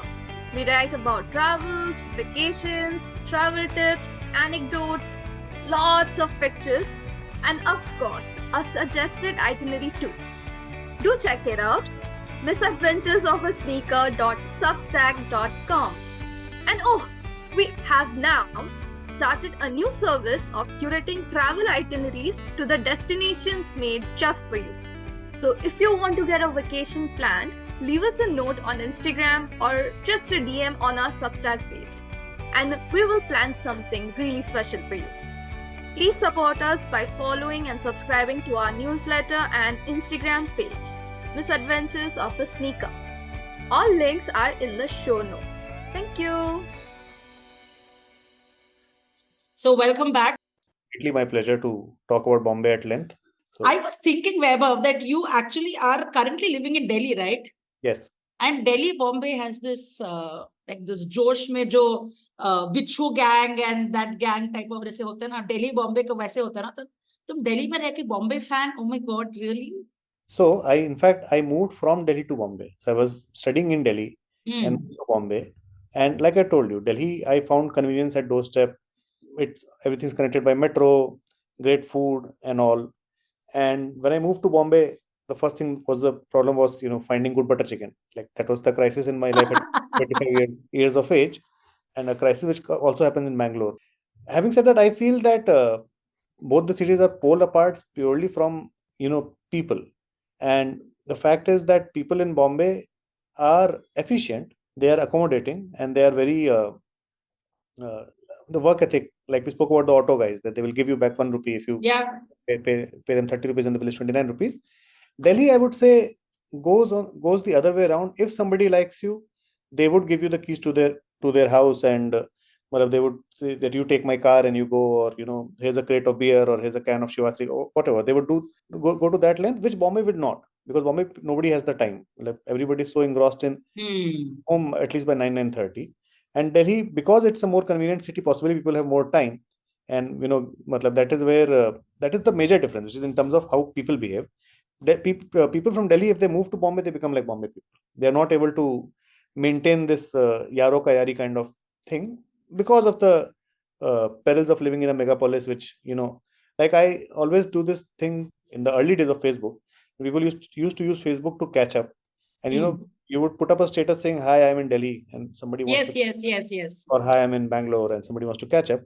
In Bombay, that used to happen for towns, which is, hi, I'm in Andheri. Does anybody want to hi, I'm in Borivali? Because that is the tyranny of distance, so as to say. And the other thing is, I think there is no fight as such, because there can be a fight, let's say, between Delhi and Chandigarh, because there, culturally it is similar. Bombay and Delhi is very, very dissimilar. I don't know why. People who do these comparisons, they are, I think, from neither of those cities, because people from Bombay do not have time to do comparison. People from Delhi think they are in the best city in the world. There is no comparison. So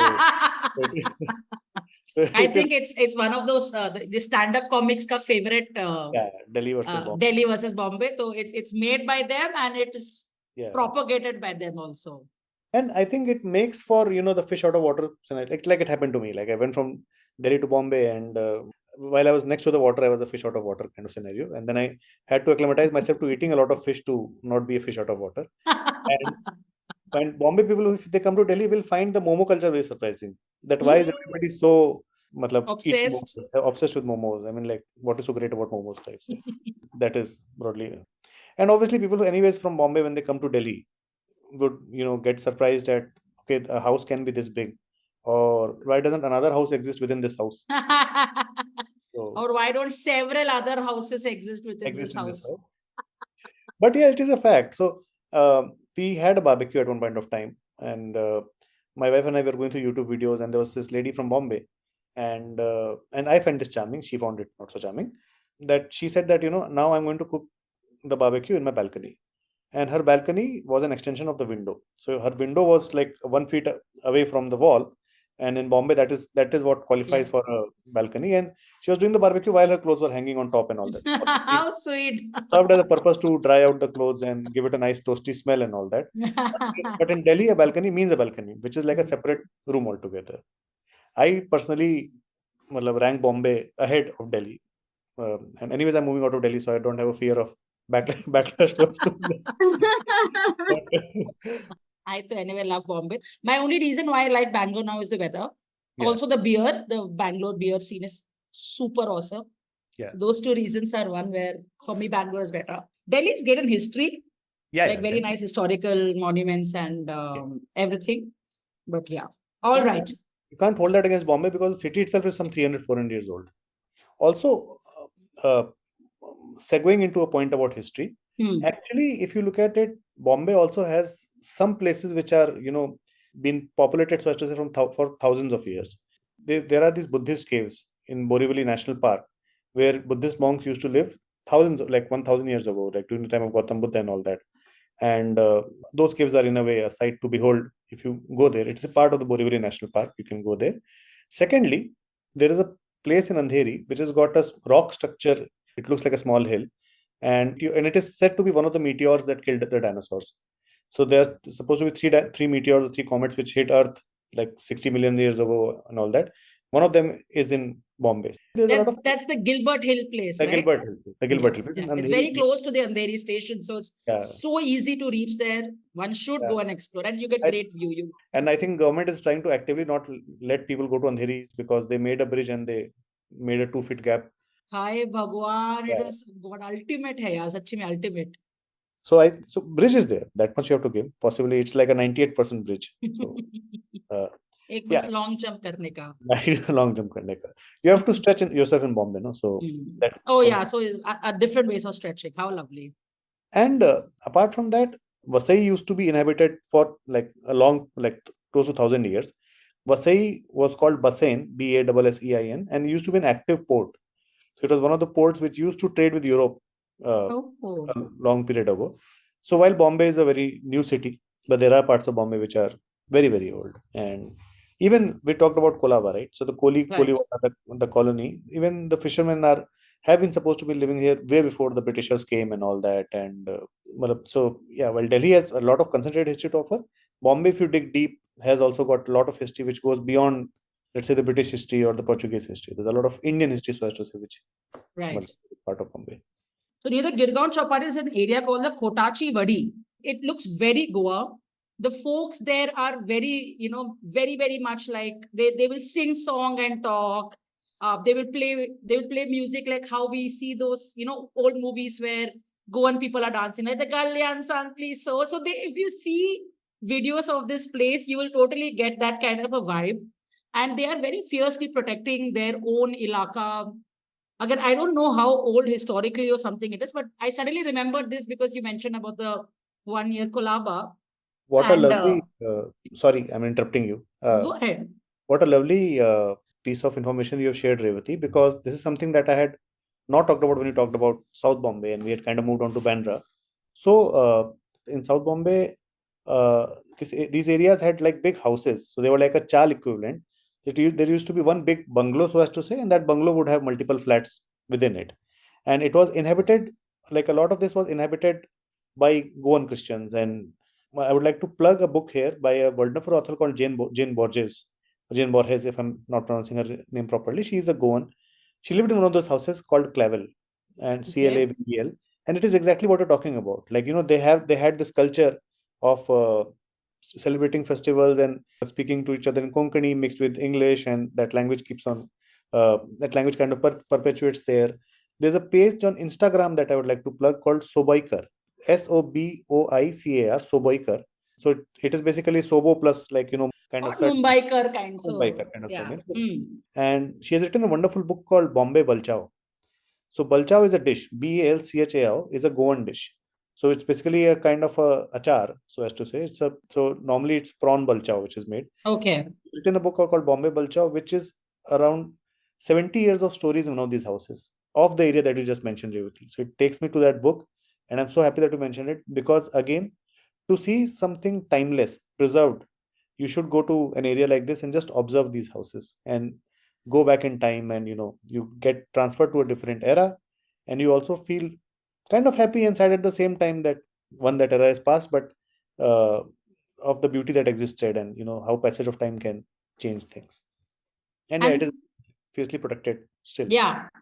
And then they are fiercely protective, yes. They are also wanting for people to come and see. So there are a couple of Airbnbs kind of setups there.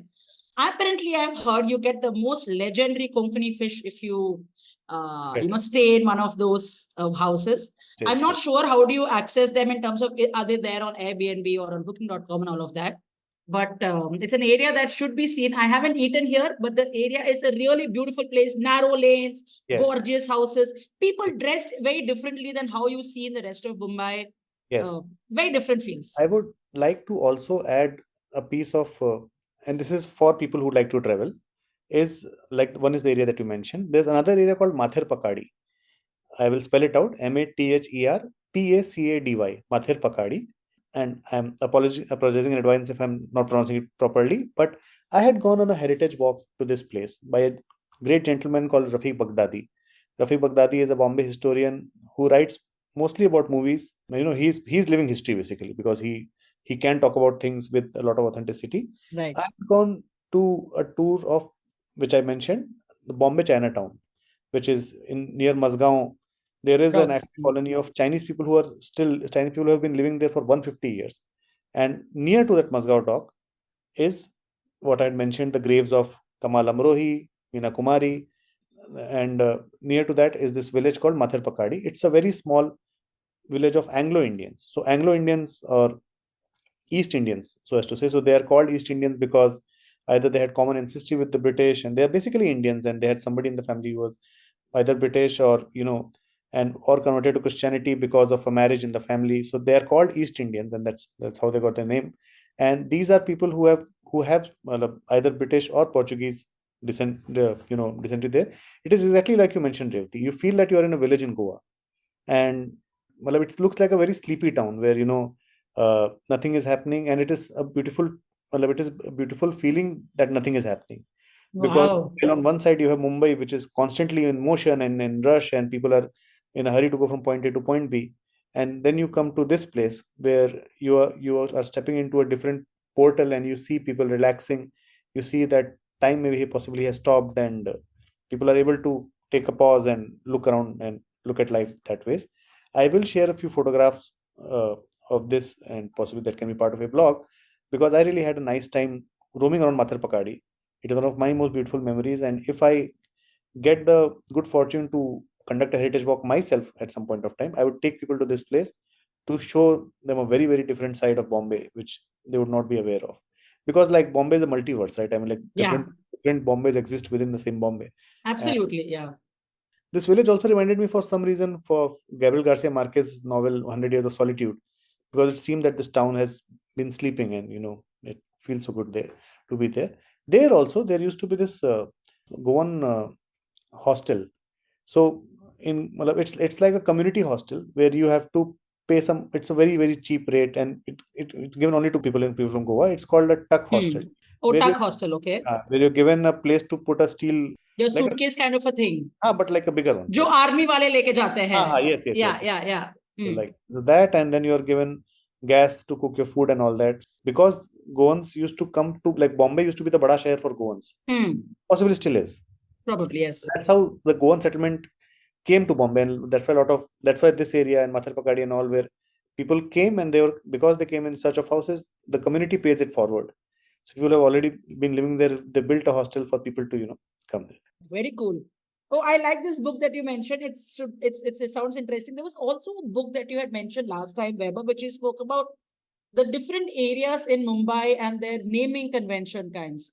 There was a book that you said. Do you remember the name of the book by any chance? No, I have not read that book, but I said that because of the fact that Mumbai has weird names, there is actually a book which explains the different connections. So got it. Do you remember the name of this book?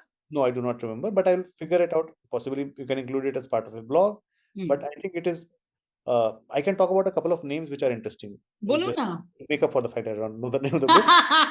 For example, all of you would have heard that Bombay has a station called Masjid. Yes. Would you know why that station is called Masjid? Or can you take a guess on why that station is called Masjid? And it's the Masjid is a station where you get down to go to Abdul Rahman Street and Muhammad Ali Road, and Yeah, it's very South Bombay, but it's the harbour line, I think, right? Yeah, Or it's Central, one of those, either Central or Harbour, I on think. both Central and Harbour, I think. Like Hmm. Central Harbour, they're paddled for some time. It's Yeah, on Central yeah. for sure. It's on, and it's a, and to go to Crawford Market or you go to the wholesale market of area of any place, Masjid is a station that you get down at. I would have thought there's a masjid close by, matlab, but So I'm sure there is something very exciting. Bolo, bolo. So the word for synagogue in Marathi is also masjid. So there is a synagogue there. So it's a Jewish area. So it's because of a Jewish synagogue is why it's called masjid. And today people will not realize it, that it's called masjid because not because of a mosque. And there is a beautiful mosque next to the station, but it does not get its name from them. It gets its name because of the synagogue. Is there a synagogue now as well? There is it is. Still there? Yes, there is. There are many in Bombay. Bombay has a thriving Jewish community, and there are different sects of Jews. Like there are Armenian Jews, there are Baghdadi Jews.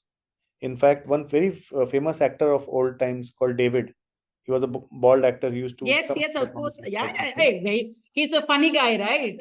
Yes. He the happy funny guy. Loads of movies. David was a Baghdadi Jew.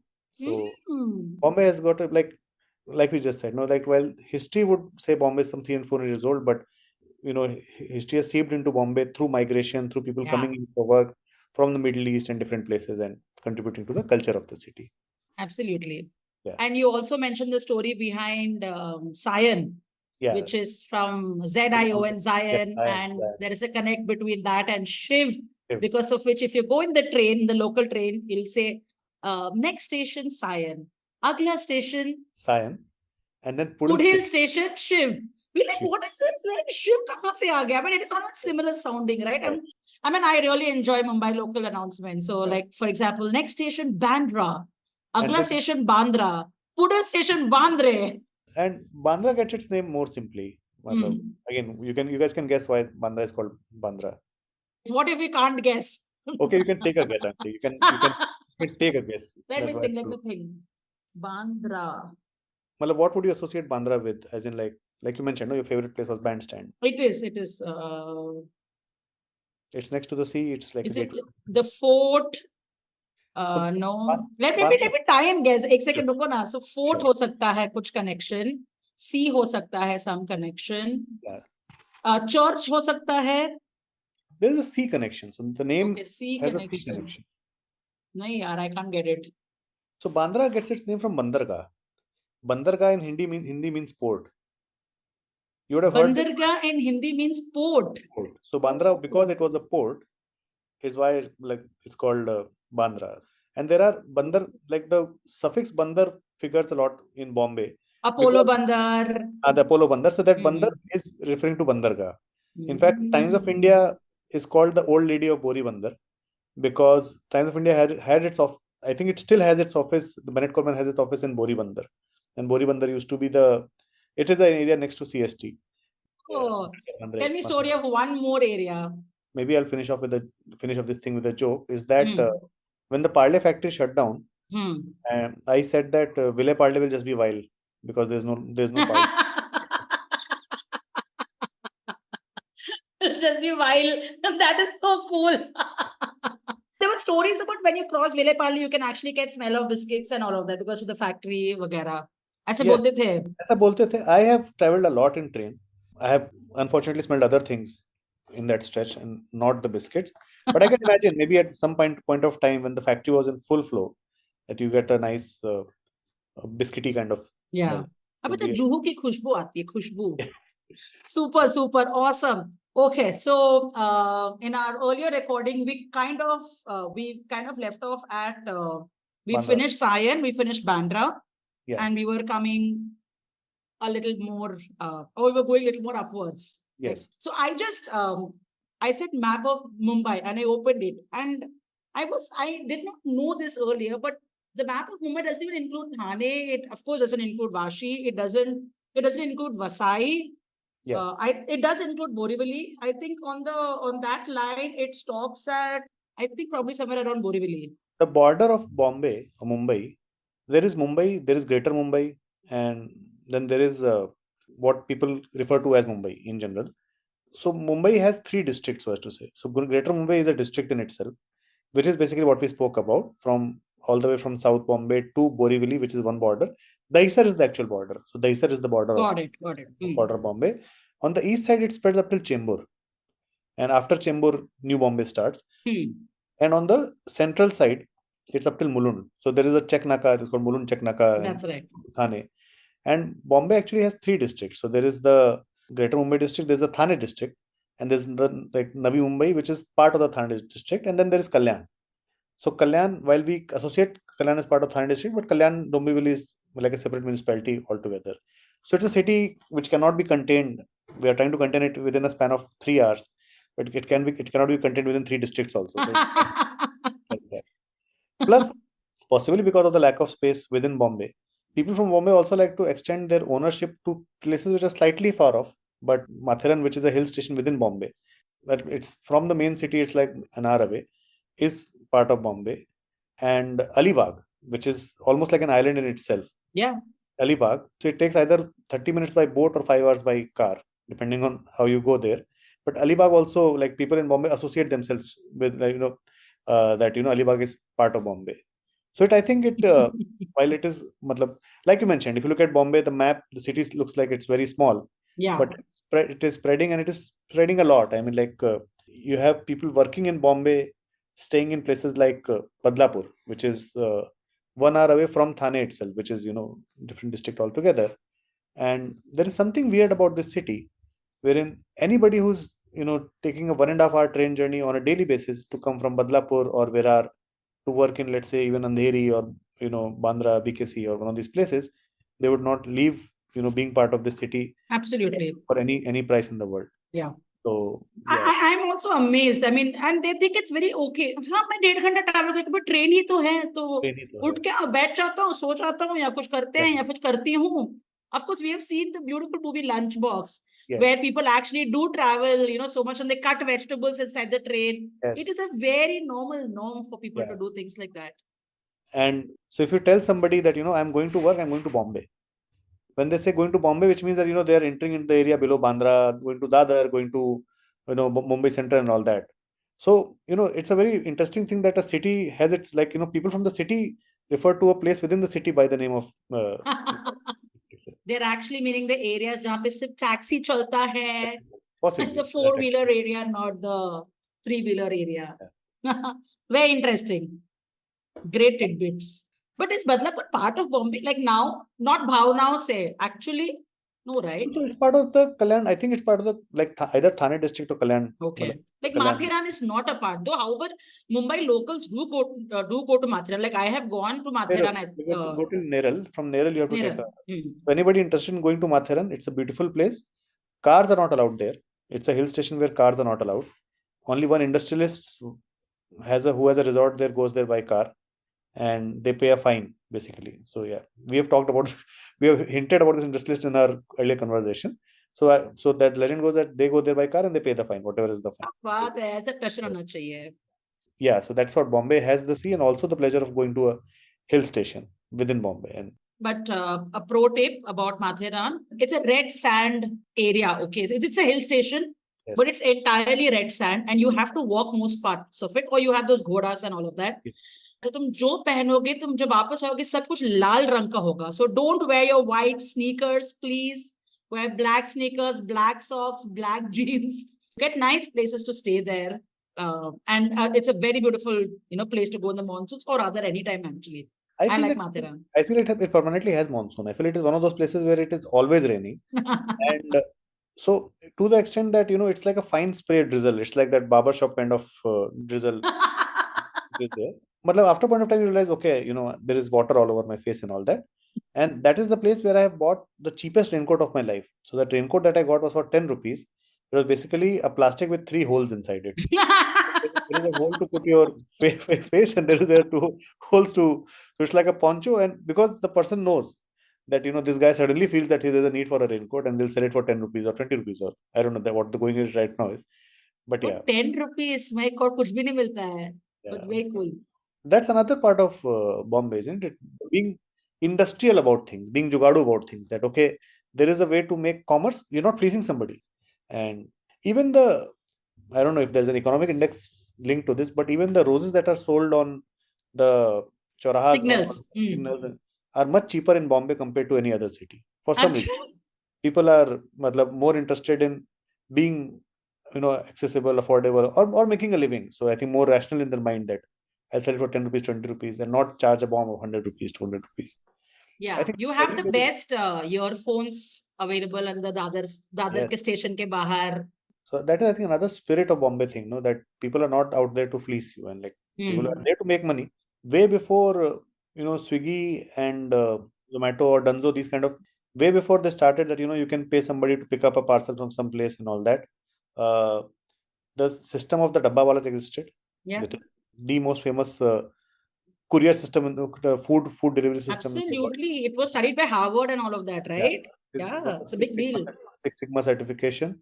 And in general, like 20 years ago, I remember there were services available at that point of time through phone calls, or mobiles are not that much relevant, where people will go and do your shopping for you, grocery shopping and all that, and charge a small fee for that. So people are out there to make an honest, Living. Yeah. Beautiful. Very nice. हम लोग कहाँ से कहाँ निकल जाते हैं पता नहीं. But Bombay has stories like this. Okay. Now, you spoke of the area called Weil, Yeah. which is Ville Parle. So in Ville Parle, I have a very nice memory. So I did my business school in Andheri West.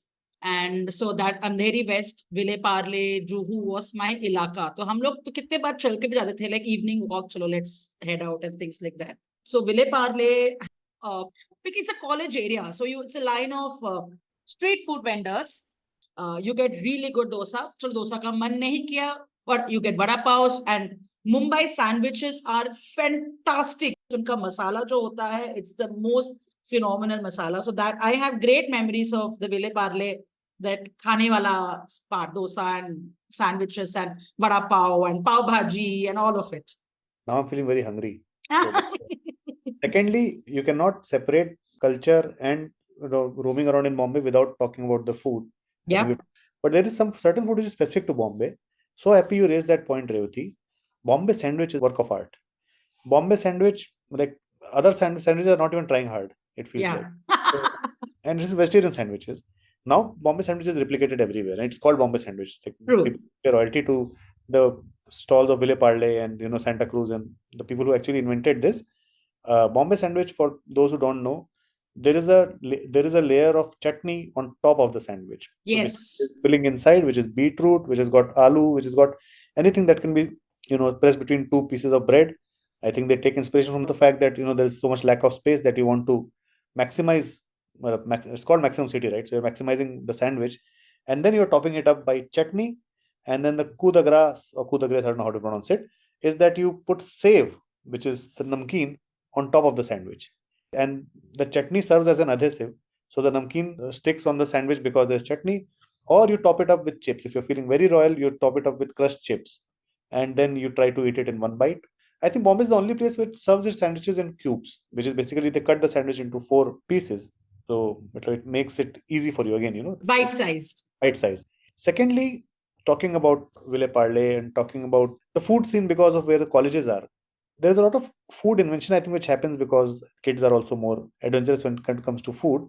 There is something that is available only in Bombay, is a thing called triple chicken Szechuan rice. It's called triple chicken. Veg bhi hai, and it is delicious. Okay. There is veg also. There is a concept of triple Szechuan rice. Is something that no Chinese person in this world would be aware of. It's a wholly Bombay thing, where there is noodle, there is rice, there is fried noodle, there is soup, and there is an omelette, and then obviously there is chicken, and then a very, if healthy is the word that I would like to use, dollop of Szechuan sauce, Szechuan chutney. And I think it's like a rock concert on a plate, if I may say so. It is so good, and I still remember, it's been 7 years since I have left Bombay. I still remember the place that I loved the triple Szechuan fried rice the most is a place called Five Spice. It is, oh my God, the best triple Szechuan, and uske baad mein end mein they have a very nice chocolate dessert as well. So it's a big piece of chocolate cake and chocolate sauce uske upar and things, so that I don't remember the name. I would also recommend, apart from eating it at a restaurant, eat it at a thela. Food thela scene in Bombay is a different game, and you see it being made in front of you in a huge wok where, for some reason, we discussed Pav Bhaji the other time, and people are doing tak on the tawa. So there's like music, there is rhythm, and there is acrobatics because the noodle is flying in the air and then landing back in the wok in a perfect circle. And then you obviously need to have, apart from the Szechuan sauce, those dubious sauces which are, there's no label, but there's a plastic bottle and then there is something red and something green inside it. And without it, the meal is not complete. इसको पिचकाएंगे, उसको पिचकाएंगे. It's a chick, chick, chick, and then you have it. Amazing. Subway can go home with their some 700 sauces. These two sauces will conquer the world, basically. Along with the extremely red color Szechuan sauce, chutney. Oh, awesome. We talked about, defeating the Britishers in the past. I think that's how we can, if push comes to shove, defeat the Chinese. We just make them eat Szechuan sauce. And they will quit. और उनका ही तो है, Chinese ही तो है sauce. That's another thing, right? While we mentioned just now about the triple Szechuan rice, even, and this is a debate between Kolkata and Bombay, Manchurian was invented in Bombay, or chili chicken, one of the two dishes was invented in Bombay, in CCI. So one of the chefs in CCI, and he was an authentic, like we spoke, like Kolkata is a Chinatown, Bombay is a Chinatown, so he was an authentic Chinese person. There are a lot of good Chinese restaurants in Bombay which are still owned, run by descendants of Chinese families and who are still Chinese. So chicken Manchurian was invented because somebody came to the restaurant, some dignitary did not find authentic Chinese food spicy enough. So the chef said, "Abhi batata hu ruko," and then invented either chili chicken or chicken Manchurian, one of those two dishes. But yeah. So this story reminds me of the story in your book, which also speaks about one of these restaurants where, I took inspiration from a real life restaurant, and I would recommend going there. It's a nice place in Colaba called Link's Pavilion.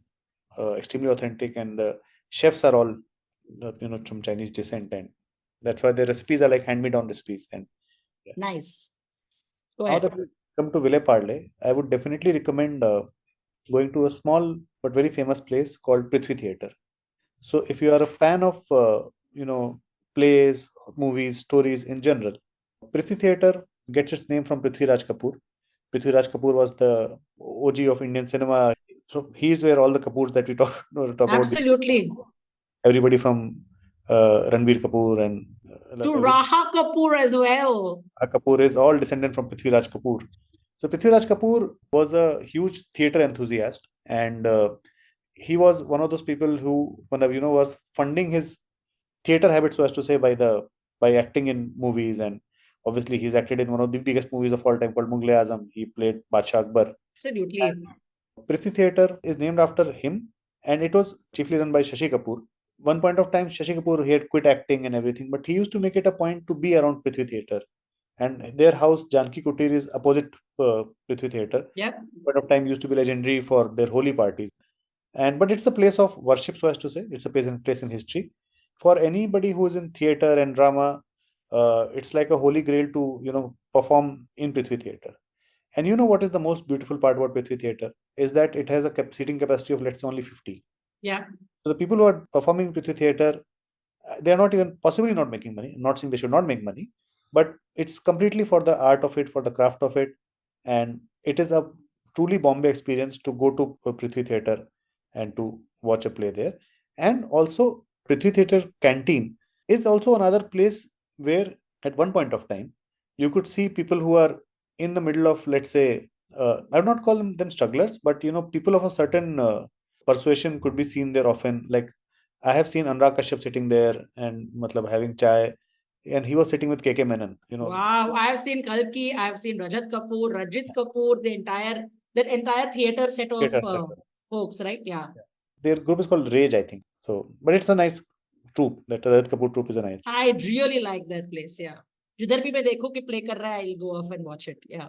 So, Prithvi Theatre must do kind of a thing if you're in Bombay. And from Prithvi Theatre, you can walk down to Juhu Beach. Like one of the most talked about beaches in movies, in songs, and in general, you would associate more than chowpatty. Juhu Beach is what people associate Bombay with. Do not go there expecting Goa or Jagannath Puri or pristine sands and all that. Go there because it is a vast expanse of sea. Similarly, food of Juhu chowpatty basically means a beach kind of place in. So that's why it's called Girgaon in Chowpatty and Juhu Chowpatty. From Prithvi Theatre, definitely go to Juhu Beach for a long walk, and it is a good experience. Yeah. But with the context that you're not going there to frolic in the sand and Yes, please do not, because kuch to kuch skin disease aa sakta hai. So don't frolic in the sand. So when I was in college, Prithvi Theatre used to have discounted tickets on Mondays. It used to be 80 rupees on Mondays. So our group used to go there on every other Monday to watch a play. Koi bhi, whoever is playing, we'll just go. We don't care who's the one who's playing. So we'll just go there, book a ticket, watch one show. And we have seen almost every other show mein koi na koi dikh hi jata hai. Yeah. I mean, and like I've said, I'm so starstruck that I used to get so excited. And the seating capacity, like Vaibhav said, is a very small place. So it's a very cozy kind of intimate. Yeah, very intimate, very intimate kind of a setting. And the people performing are also right in front of you. The stage is not far away. Like NCPA is a theater which is large and huge and massive. Whereas this is a very nice, small setup. I also love the cafe outside, and it's a very casual place. It's not an AC place or something. And then you head into your theater. They are very particular about their timings. And Prithvi Theatre also does not have seats. How it differs from the other theaters is that stage is not straight. Stage is semicircular, and the audience also sitting in a semicircle, and you're sitting on an equivalent of steps.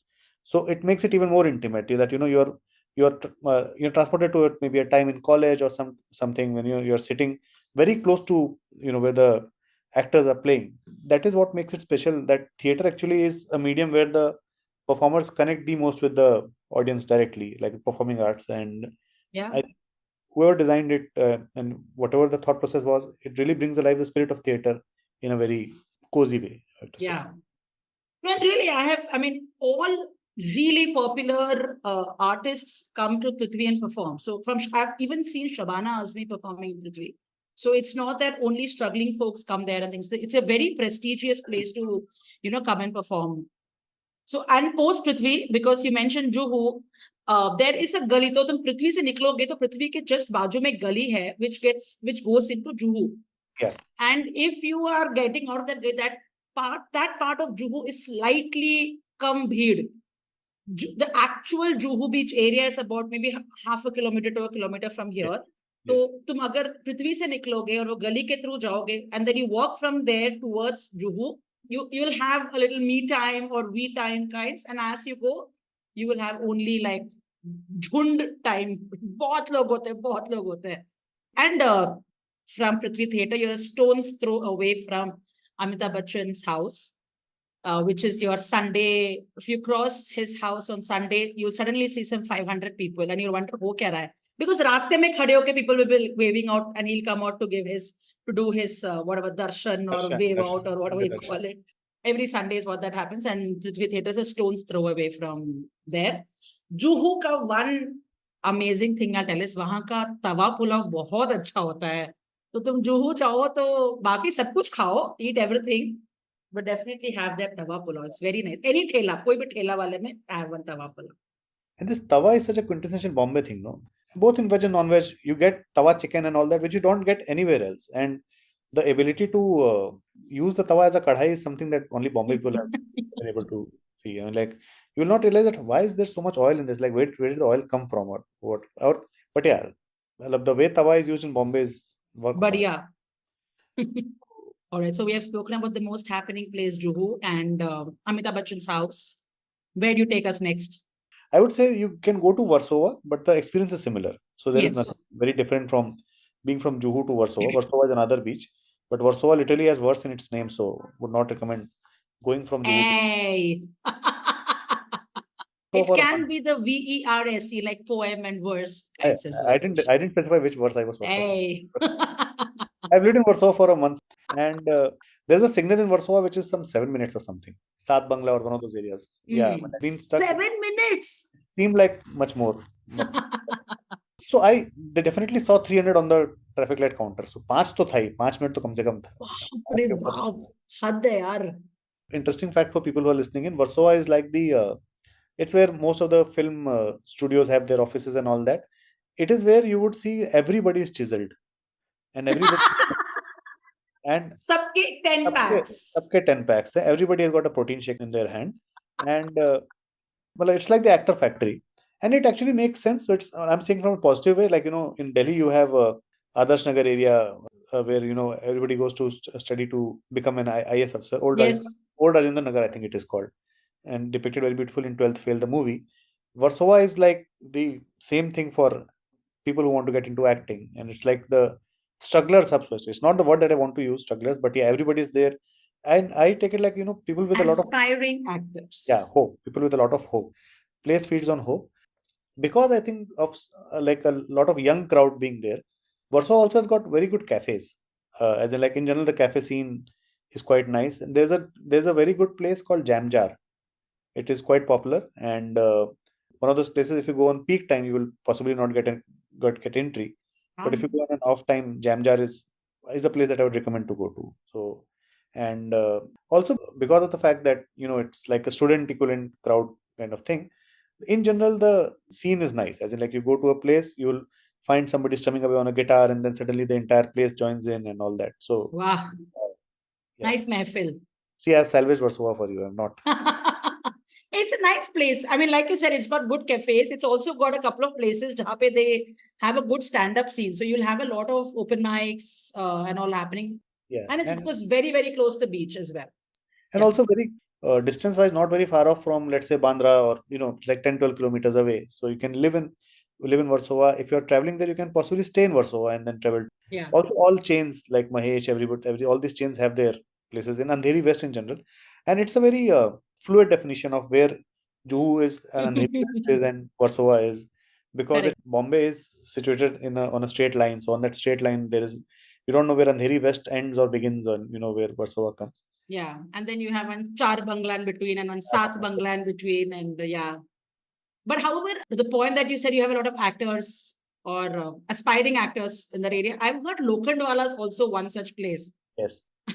And you'll have like all the CCD in Lokhandwala will only have, all the aspiring actors sitting there waiting for, whatever their call or, their agents to hang out with them and things like that.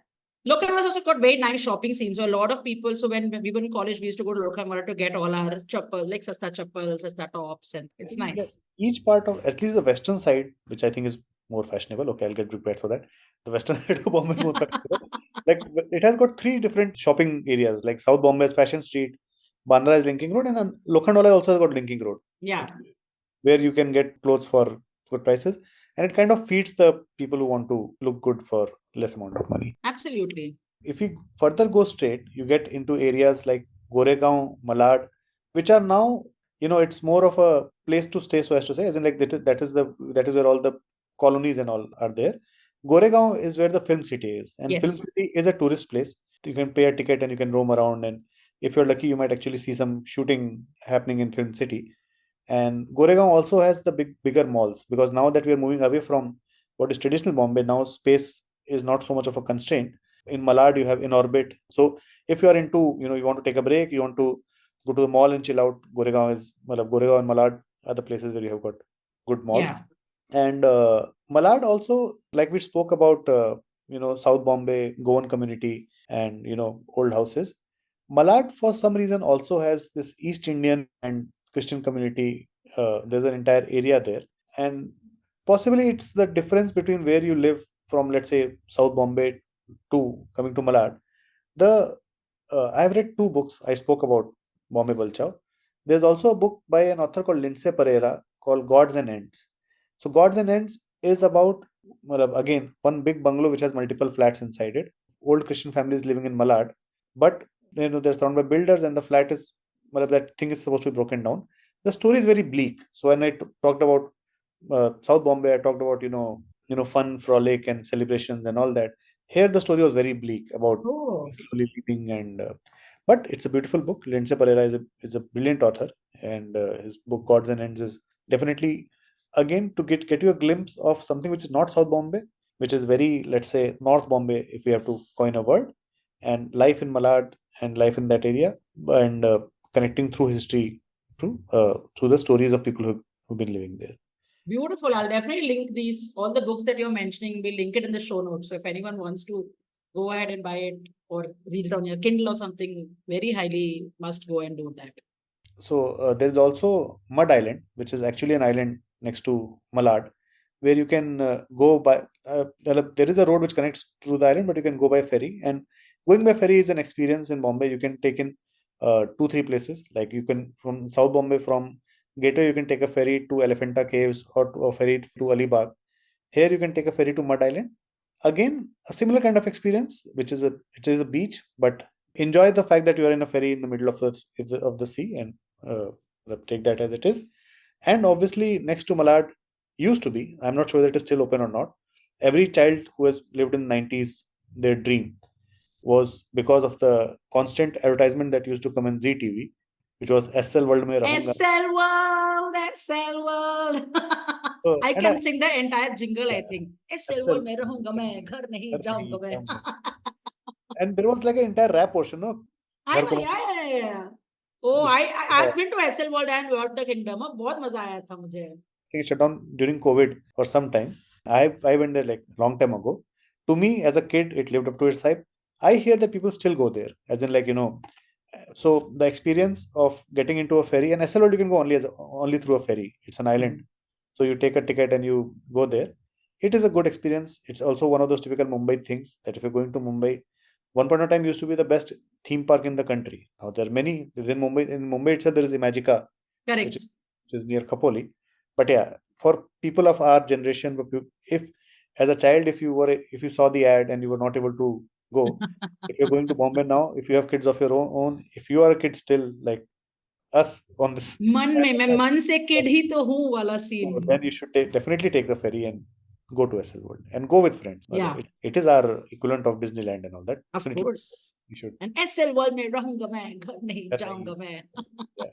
There's also oh, I love what you just added, man. I had completely forgotten about SL World.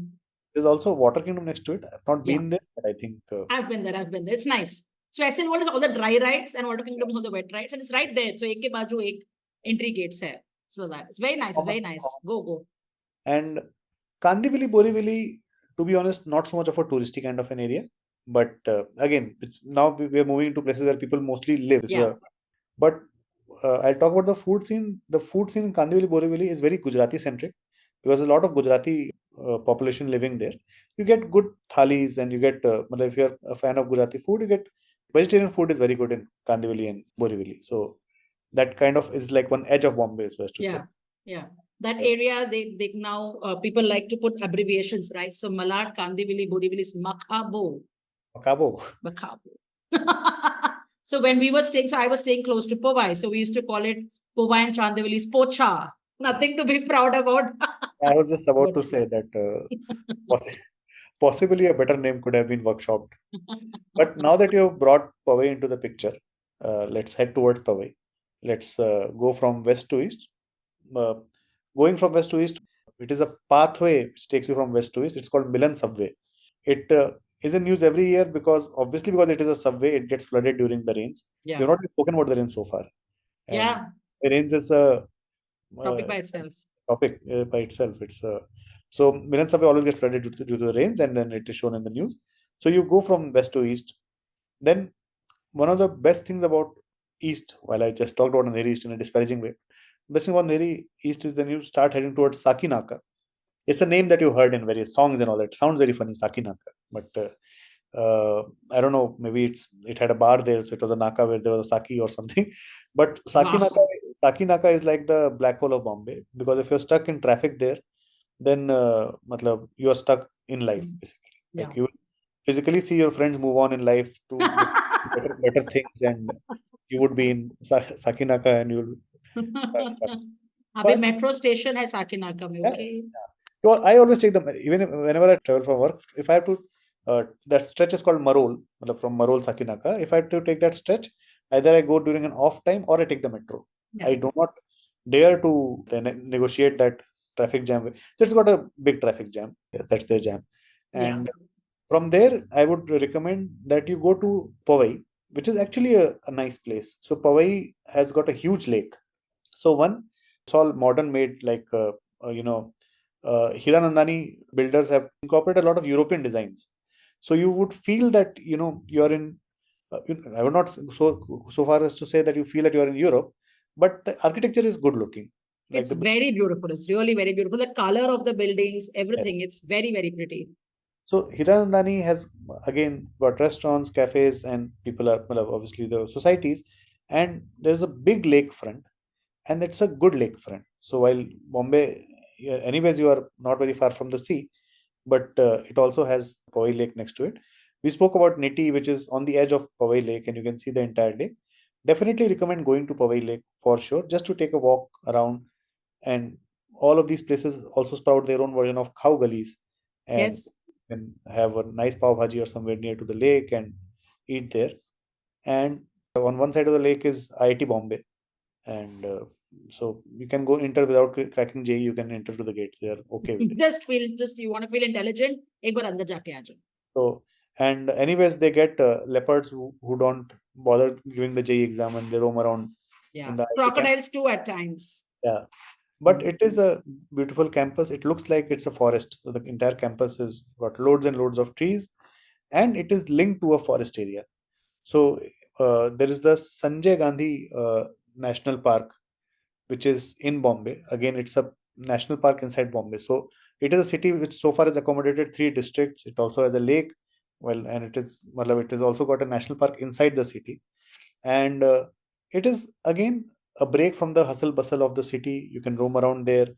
There is a toy train which takes you around the entire national park, and within this national park stretches all the way from Borivali to Powai. So, Yes. So the earlier reference that that Vaibhav you were giving, where you said that there is a cave inside Borivali National Park, we're talking about the same national park, which you can even go in from Powai side. Yeah, Wow. it is the same national park. And there is also another place of which is, again, it is not so much touristy, so as to say, but if you're staying in Bombay for a stretch, and you would definitely hear about this place, it's called RA Colony. So RA is the dairy of Bombay, like it's the Amul equivalent of Bombay, and there's an entire area called RA Colony, which is got the RA offices and the people living there. It is on a slight height. It is again a forest, like entire forest cover. It's a fairly small hillock, spread out hillock kind of place, where the temperature dips visibly. Can feel the temperature dipping by 1 or 2 degrees because it's got a height, it's got a forest. It is a place which I would recommend if you want to go for a drive or do a picnic and all that, because RA Colony is one of the lungs of Bombay because of the huge forest cover that they have. So please visit it before it gets before they pave paradise and make it a parking lot. So please go there. So sad. I hope it doesn't happen because it's been there for a very long time. They have been fighting against it, and they have sort of been successful to stop the thing from happening. So I don't know, but I hope so. So in our conversation so far, we have talked about the Western Line, Central Line, which are obviously the trains. Powai is something which is almost like bang in the middle. So Powai is between, almost in the center point of one part of Bombay, between Western and Central. So from Andheri, you go all the way towards the eastern side, so as to say, keep on going east. You would come to the Powai Lake. You further keep on going east, you will come to this area called, this stretch of area called Ghatkopar Chamber, Vikhroli, which is on the central side of Mumbai. And from there, you head straight, you would come to Thane. Thane is a different district. Thane is very much part of Bombay without being so. And again, it is like a new version of what Bombay can be if you remove the space constraints. And within Thane also there is a huge lake. But before getting to the lake, I would like to talk about misal pav. So Thane, so when I joined my company, all of us had to do a sales beat for 1 year, which is you work at the lowest level to figure out how things are. And my sales beat started from Thane.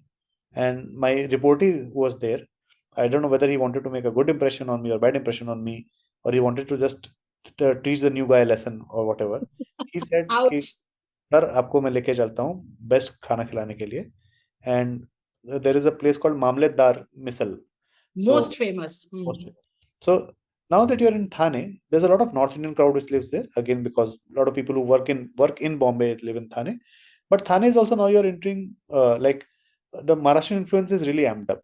It is in a way a gateway to Maharashtra. And so then you've got good Maharashtrian restaurants, and you also have misal pav, Mamletdar misal, which compulsorily comes with a glass of buttermilk or dahi, either chas or dahi is there. And pro tip would be to first have the buttermilk or chas so that your stomach is lined up for the mortar shot that is about to come in. Calling it spicy would not do justice to the word spicy. I mean, like, I think the northeastern, Raja Mircha, some arc of that is put there. And I did not have the sense to have the buttermilk first. I had the misal, and like कान से धुआं, आंख से पानी वैसे चल रहा था. And then भैया please एक और buttermilk लेके आओ वाला सीन था. But it was so flavorful कि there is a reason why Mamledar Misal is like the misal place in Mumbai. It is legendary. It is tasty for sure. Well, I've so far hyped it up. I think it's very spicy. It is tasty. I would definitely recommend, if you want to have misal pav, you will get good misal pav across, but you will get that kind of misal pav only in Mamledar in Thane. Walking distance from the station, like a lot of things in Bombay are, because like the trains are like the rivers, like it's everything on the river bank in the old times. So everything is walking distance. Everything of note is of walking distance from some station or the other. And Thane is now you are into more placid kind of territory. So there's huge water bodies. There's a lake inside it.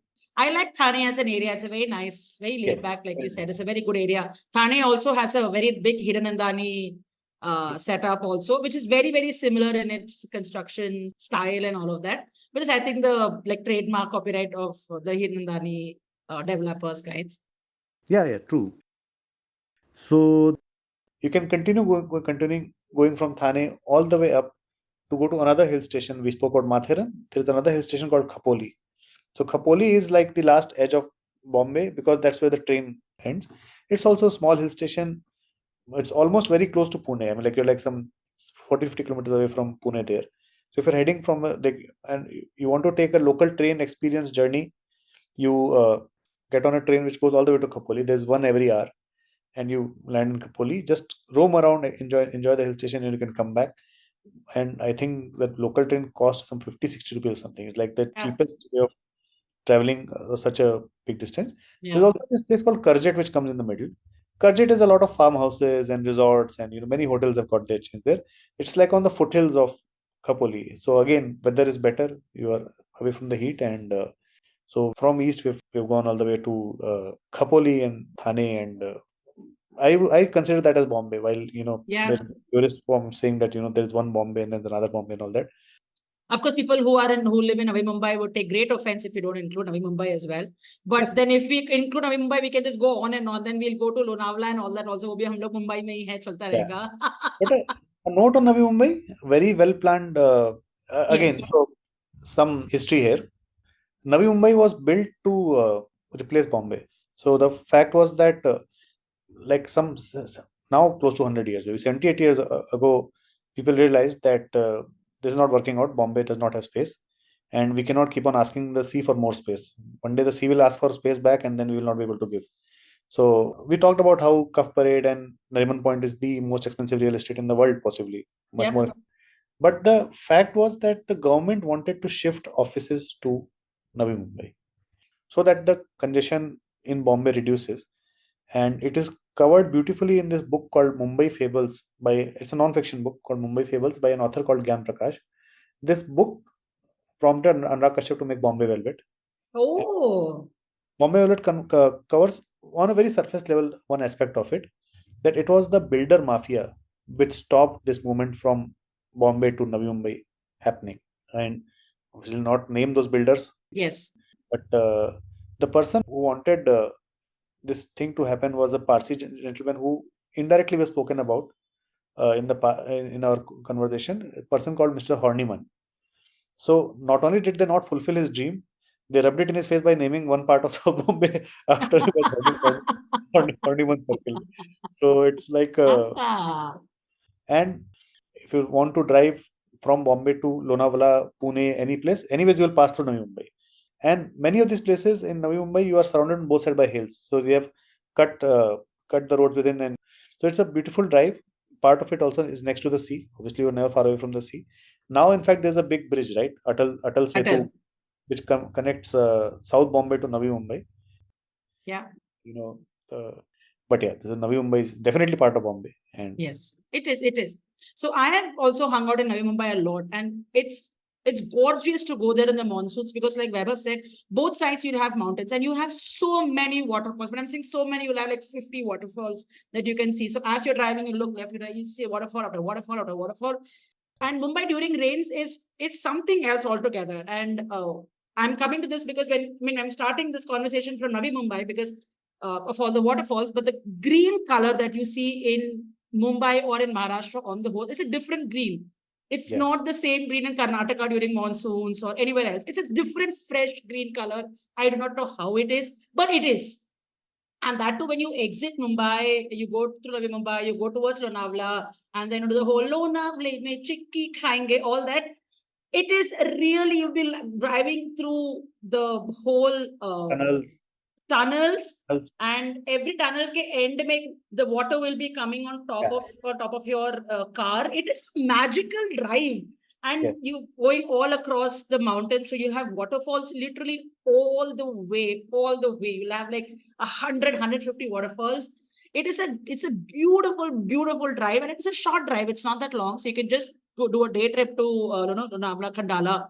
We used to go there, have lunch, and come back, and things like that. Amazing.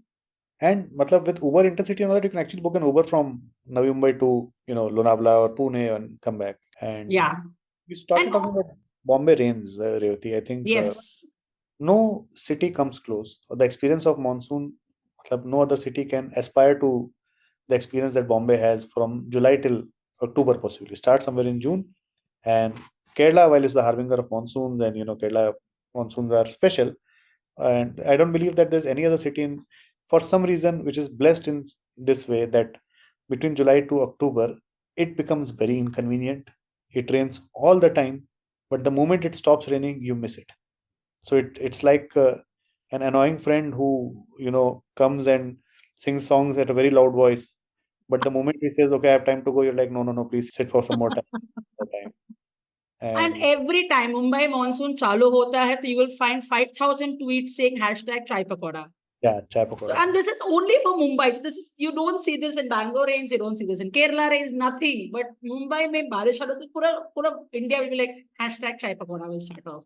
And one Mumbai rain is, it has a very specific start and stop kind. So it does not have levels. It does not start with a drizzle and then makes its way up.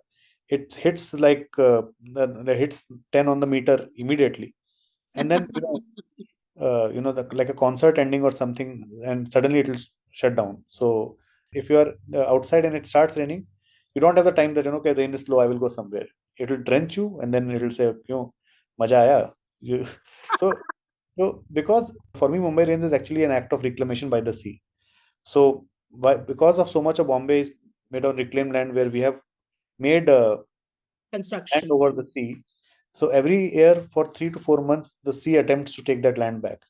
And it's like, this is now me trying to reclaim, the sea trying to, reclaim parts of Bombay. And it is something that happens almost for the period of 4 months. Forget about seeing the sun. Forget about the fact that there is life without monsoon. And somebody coming from outside would comment that, बहुत बारिश हो रही है. Somebody living in Bombay would not even realize कि बारिश हो रही है. And it becomes muscle memory that you will walk with an umbrella in your hand. You'll be talking to your friend. When you are stepping out, automatically you will flick open the umbrella. Like in Star Wars, the Jedi opening up its lightsaber, you will open the umbrella. And the moment you are getting into shade, automatically the umbrella will go down, and then you will walk on.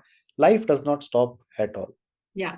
If it's an unfortunate thing like a flooding or something that happens, but like this is the spirit of Bombay in a way, that whatever happens, life does not stop at all. Life, in fact, becomes happy or pleasureful. Obviously, it's a lot of keychaड़, there's a lot of dirt. It's definitely good respite from the summers heat. Although my experience is Bombay rains are also warm. I mean, like the rainwater is actually warm. It's not like a cold rain. But it's also the time when the sky, the sea, and the land, all three are conjoined together. So if you are of the adventure kind, and again, we talked about simple solutions to problems. You will, on every roadside stall, on every choraha signal, you will get a 10 rupees, 20 rupees ka plastic ka pouch where you can put your mobile inside it. So it's a good way of saving your mobile from the rains and being part of the rains. So you have not enjoyed Bombay rains till the time you have not been completely drenched. Sitting on Marine Drive, watching as there is water from above, water from below, and water from side, because Bombay rains can They'll take different angles, 30 degrees, 60 degrees, 90. So and water splashing all over, and then they'll be at high tide, and then they'll give you a warning. So then instead of being on the Marine Drive, you have to be on that Jazz by the Bay wala side and have that dirty water splash. Amazing fun. people in Bombay use that warning as a sign to go there. So they'll I wait agree. for that storm warning or that warning that, please don't be in low-lying areas. More number of people will go there that, okay, यही तो इसीलिए तो what else we here for type. So इसीलिए तो हम लोग आए यहाँ पे. So I have such memories, amazing memories of Mumbai rain. So even when I was in college, our common friend Rupa, so both of us used to go जब बारिश होती थी, and Mumbai rains, like you said, are warm. yeah, We used to leave our phones back, and we used to keep like some 20 rupees in our pocket. And we used to just go on a walk. No chata, nothing. We'll wear chappals. We'll Yeah. walk for an hour in the rain, just walking, talking. And at the end, we'll go to a vada pav wala place. That's Rupees vada pav. Each of us will have one, and we'll walk back. I have done this so many times with Rupa. I have done this with my husband so many times, when suppose one of the days, 7 baje barish ho gaya and we are back home from work, we used to just go for a walk. It was so nice. And like I said once earlier, that bandstand was one of our favorite places to go during the rains. Chappal pehno jao, have a mast wala ek bhutta, wapas aa jao. Legendary. nice kadak chai somewhere. Yes, really legendary. But Mumbai rains, of course, for all the gorgeous Mumbai rain things. My favorite scene in the Wake Up Sit, the last scene that I had mentioned, that also has the gorgeous, like she writes a poem kind of thing in her magazine, which talks about the Mumbai rains, and it is exactly as it is shown in the last scene. Beautiful, amazing. Bada maza aa gaya Mumbai rains ka memories wapas lake. Like the first time my wife and I went to Bombay together, we went during the monsoon. I told you I was lucky enough to stay in the Taj President. Yes. And on the second day of our visit, the rain started. And both of us mutually decided that rain is not going to stop, so we should not stop. So 3-4 hours we sat, we enjoyed the view of the rain but then after that, we took one umbrella each. We were conscious enough to carry umbrellas to Bombay. Another pro tip for people traveling in Bombay during the monsoons, please carry an umbrella. And also please don't be sad if you lose that umbrella. It's a city ritual. All of us an umbrella every year. It's our way of giving back as a token to city. Maybe somebody else will find it and keep it. So, but yeah, on the day of monsoon is when this entire story which I told you happened. We went to Salman Khan's house and yes, we were at Taj Land's End and it was raining heavily. So how beautiful, man. Yeah, and the Mumbai monsoon ke time pe Ganpati festival aata hai. So very often, like the Ganpati Visarjan ke one of the days, it will be pouring. 100%. People will not care. In fact, double dhamaka, double dhamal hota hai with all the drums and all of those things. I love it. Wonderful. Okay. In my head, we have spoken about all what I have wanted to ask, and like 3 times more or 4 times more.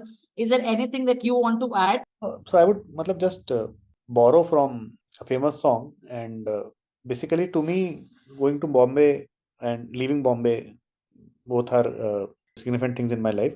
It is true what they say about New York, and we compared Bombay to New York before. And there's a famous song made famous by Sinatra, which says, if you can make it here, you can make it anywhere. It talks about New York.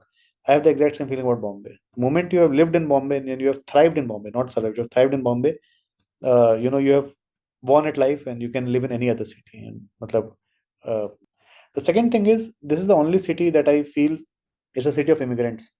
And Suketu Mehta has written a brilliant book called Maximum City. He himself is an immigrant. He lives abroad and came to Bombay to write back about the book.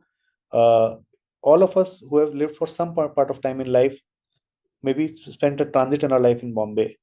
That is the only city where I've seen people carrying a time period of Bombay within us. And so that's why I'm very happy that we had this conversation, and it takes us back without possibly going there. But that is something that I would like to say as my last thing, that Bombay is, if you can make it there, you can make it anywhere, and you can never leave Bombay. You can try as much as you want, you can do whatever you want, but you will never be able to leave Bombay. So yeah.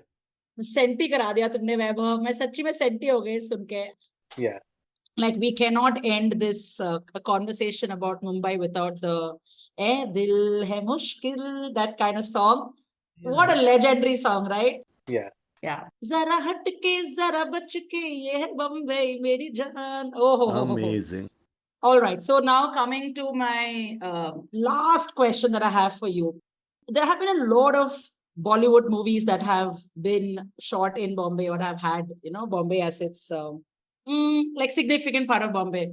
If you can name what are your top 2 or 3 favorite movies? I would start off by, we discussed briefly about it, but Choti Si Baat.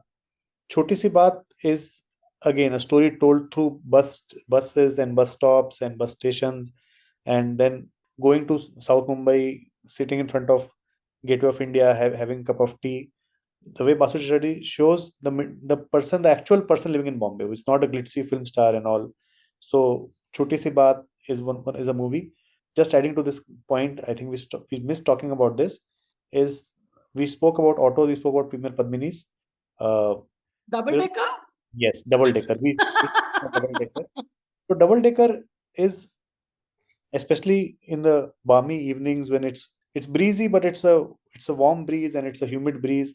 You feel very relaxed being on the top deck because the breeze actually cools you as it goes, and you feel that you're in a magical place. It's a car without a driver because you can't see anybody who's driving there, and you have the buildings actually below you.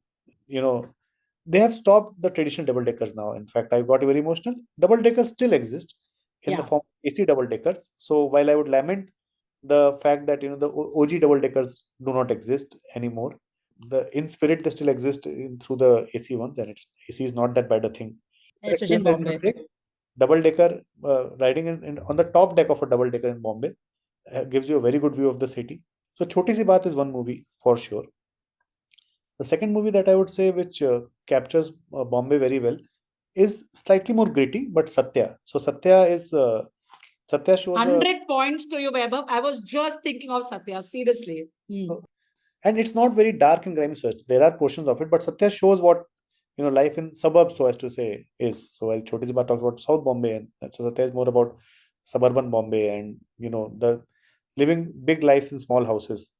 And the third movie I would say would be, to some extent, would be Luck by Chance. Again, Luck by Chance, because it shows taking the example of movie making, that how hard it can be to lose yourself in the crowd. But again, if you make it big, you will make it huge. So these are 3 movies that I would. Luck by Chance is Farhan Akhtar, right? Luck by Chance is Zoya. Zoya Akhtar. Okay. Actor is Farhan Akhtar, Yeah, but yeah. it is Zoya Akhtar's debut as a director. Very nice movie. Very nice movie. And very hatke from the earlier two. So एक तुमने underworld किया, एक तुमने प्यारा प्यारा सा कर दिया और एक ने स्ट्रगल वाला डाल दिया. वाह, amazing. Godly, you're not a movie so much of a Bollywood movie fan, but Yeah, I mean, even if I remember the movie, I won't remember the name. Yeah, I can tell you the scene exactly, but I remember very old movies only. Moshumi Chatterjee with Amitabh Bachchan in a scene, in a song. It was raining in that scene, and I really liked that. When Vaibhav was talking, I could actually picturize that scene. I could be Rimjim Gire Savan, but I'm not sure. It's a beautiful picturization of Bombay. They show Gateway of India and a couple dancing in front of Gateway of India in the rains. And it went viral recently because an old couple recreated that. And it was a beautiful, very wholesome content. So, a couple in their 70s possibly. So they recreated it scene by scene in the rains in Bombay. Oh, lovely. Rimjim Gire Savan is a great gateway to, well, a great view of, having a lens on Bombay. Fab. What? Okay, my and I get the benefit because many questions I had thought of the answers as well. Satya was one of them. I love Lunchbox because I love the way they showed the whole, how two faceless people can keep communicating through these dabbawalas, and how the dabbawala, in spite of the fact that he was making a mistake, he was so sure, नहीं हो सकता madam, Harvard वालों ने इसको six sigma whatever कराया. So, and then the way they showed the local trains, the way they showed the little house, the conversation that she has with her neighbor auntie, when she puts masalas in a dabba and she pulls it up. Those things are so common in Bombay. Kitne लोगों के घर से you will see one rope hanging with one theli niche, and common scene in Bombay, and they show that so well in Lunchbox. I love Gully Boy. So Gully Boy has a lot of amazing, Mumbai ki galiyan and, things that happen inside and the whole rapping scene and all of that in Mumbai. So Very modern Mumbai, so as to say. Like it does not yeah, dwell so much on South Bombay and all that. It shows Bandra West, that entire place near that walkway is where she's doing all that vandalism and all that. Matlab, so it's the Bombay that all of us have seen much more, in our work lives and all that. Sorry, I stopped you. no, I like the point that you said. So Gully Boy is one more. And then I would mention not a movie but a song. So I love that Mumbai song which Yes. Javed Jafri sings. Yes, yes. So hatne ka, pine ka, marne ka, jeene ka, na na na na na na na na. Kasa kai bara hai, I am Mumbai. I am Yes. Mumbai. Kasakai Barahai, I am Mumbai. Imagine the fact that, well, we have talked about the fact that we want to go back to Bombay. We have talked so much about the struggle in Bombay and local trains and cramped houses and all that. Even the two signature songs, so as to say, which is we spoke about "Ae Dil Hai Mushkil Jeena Aaya," which literally has Mushkil in the title. Yes. The other song, Mumbai. People in Bombay take both these songs as badges of honor. It's a song talking about a lament, but it's the signature song for the city, both Mumbai as well as "Ae Dil Hai Mushkil." In fact, for my book Sea of Stories, I used the epigraph. I used the line for buildings, trams, motors, and mills. So it's a very, if you know kind of a thing. So it's referring to kahin building, kahin tram, kahin motor, kahin mill. But it's so ingrained in my mind.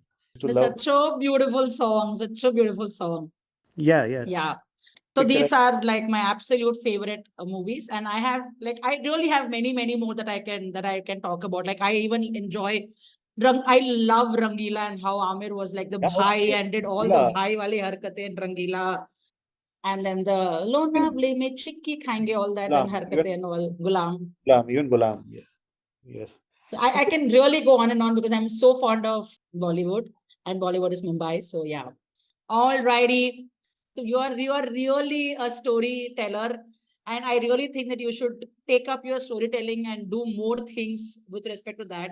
I mean, like you said, if walking towards is something that you like, I think you'll be really good at it. We should do a version of this in Bombay at some point of time in our life, wherein we should go to Bombay and sit at the parapet of the Gateway of India, next to Gateway of India, and yeah, definitely. Chalte hain. Okay, I had a phenomenally awesome time talking to you, podcasting with you. I mean, I had such a nice time that I'm sure that we should do this again for both your other two favorite cities, which is Lucknow and Banaras, you said, right? And you'll also be the shadow guest for our Kolkata episode. 100%. Koi shadow nahi, you can be proper guest, yaar. We'll have someone else and you sab saath bhi karenge. Yes. Thank you so much, Vaibhav. This was like phenomenally great fun. Thanks for being a part of our podcast. Thank you, Godly. Thank you, Revati. Bye. Chala, bye. Oh man, this was a power-packed trivia full podcast, right? Absolutely. I really enjoyed listening to Vaibhav's Sea of Stories, much like his work. And listeners, you'd be happy to know that we have now started a new service of curating travel itineraries to the destinations made just for you. So if you want to get a vacation plan, leave us a note on Instagram or just DM us on our Substack page, and we will plan something special for you.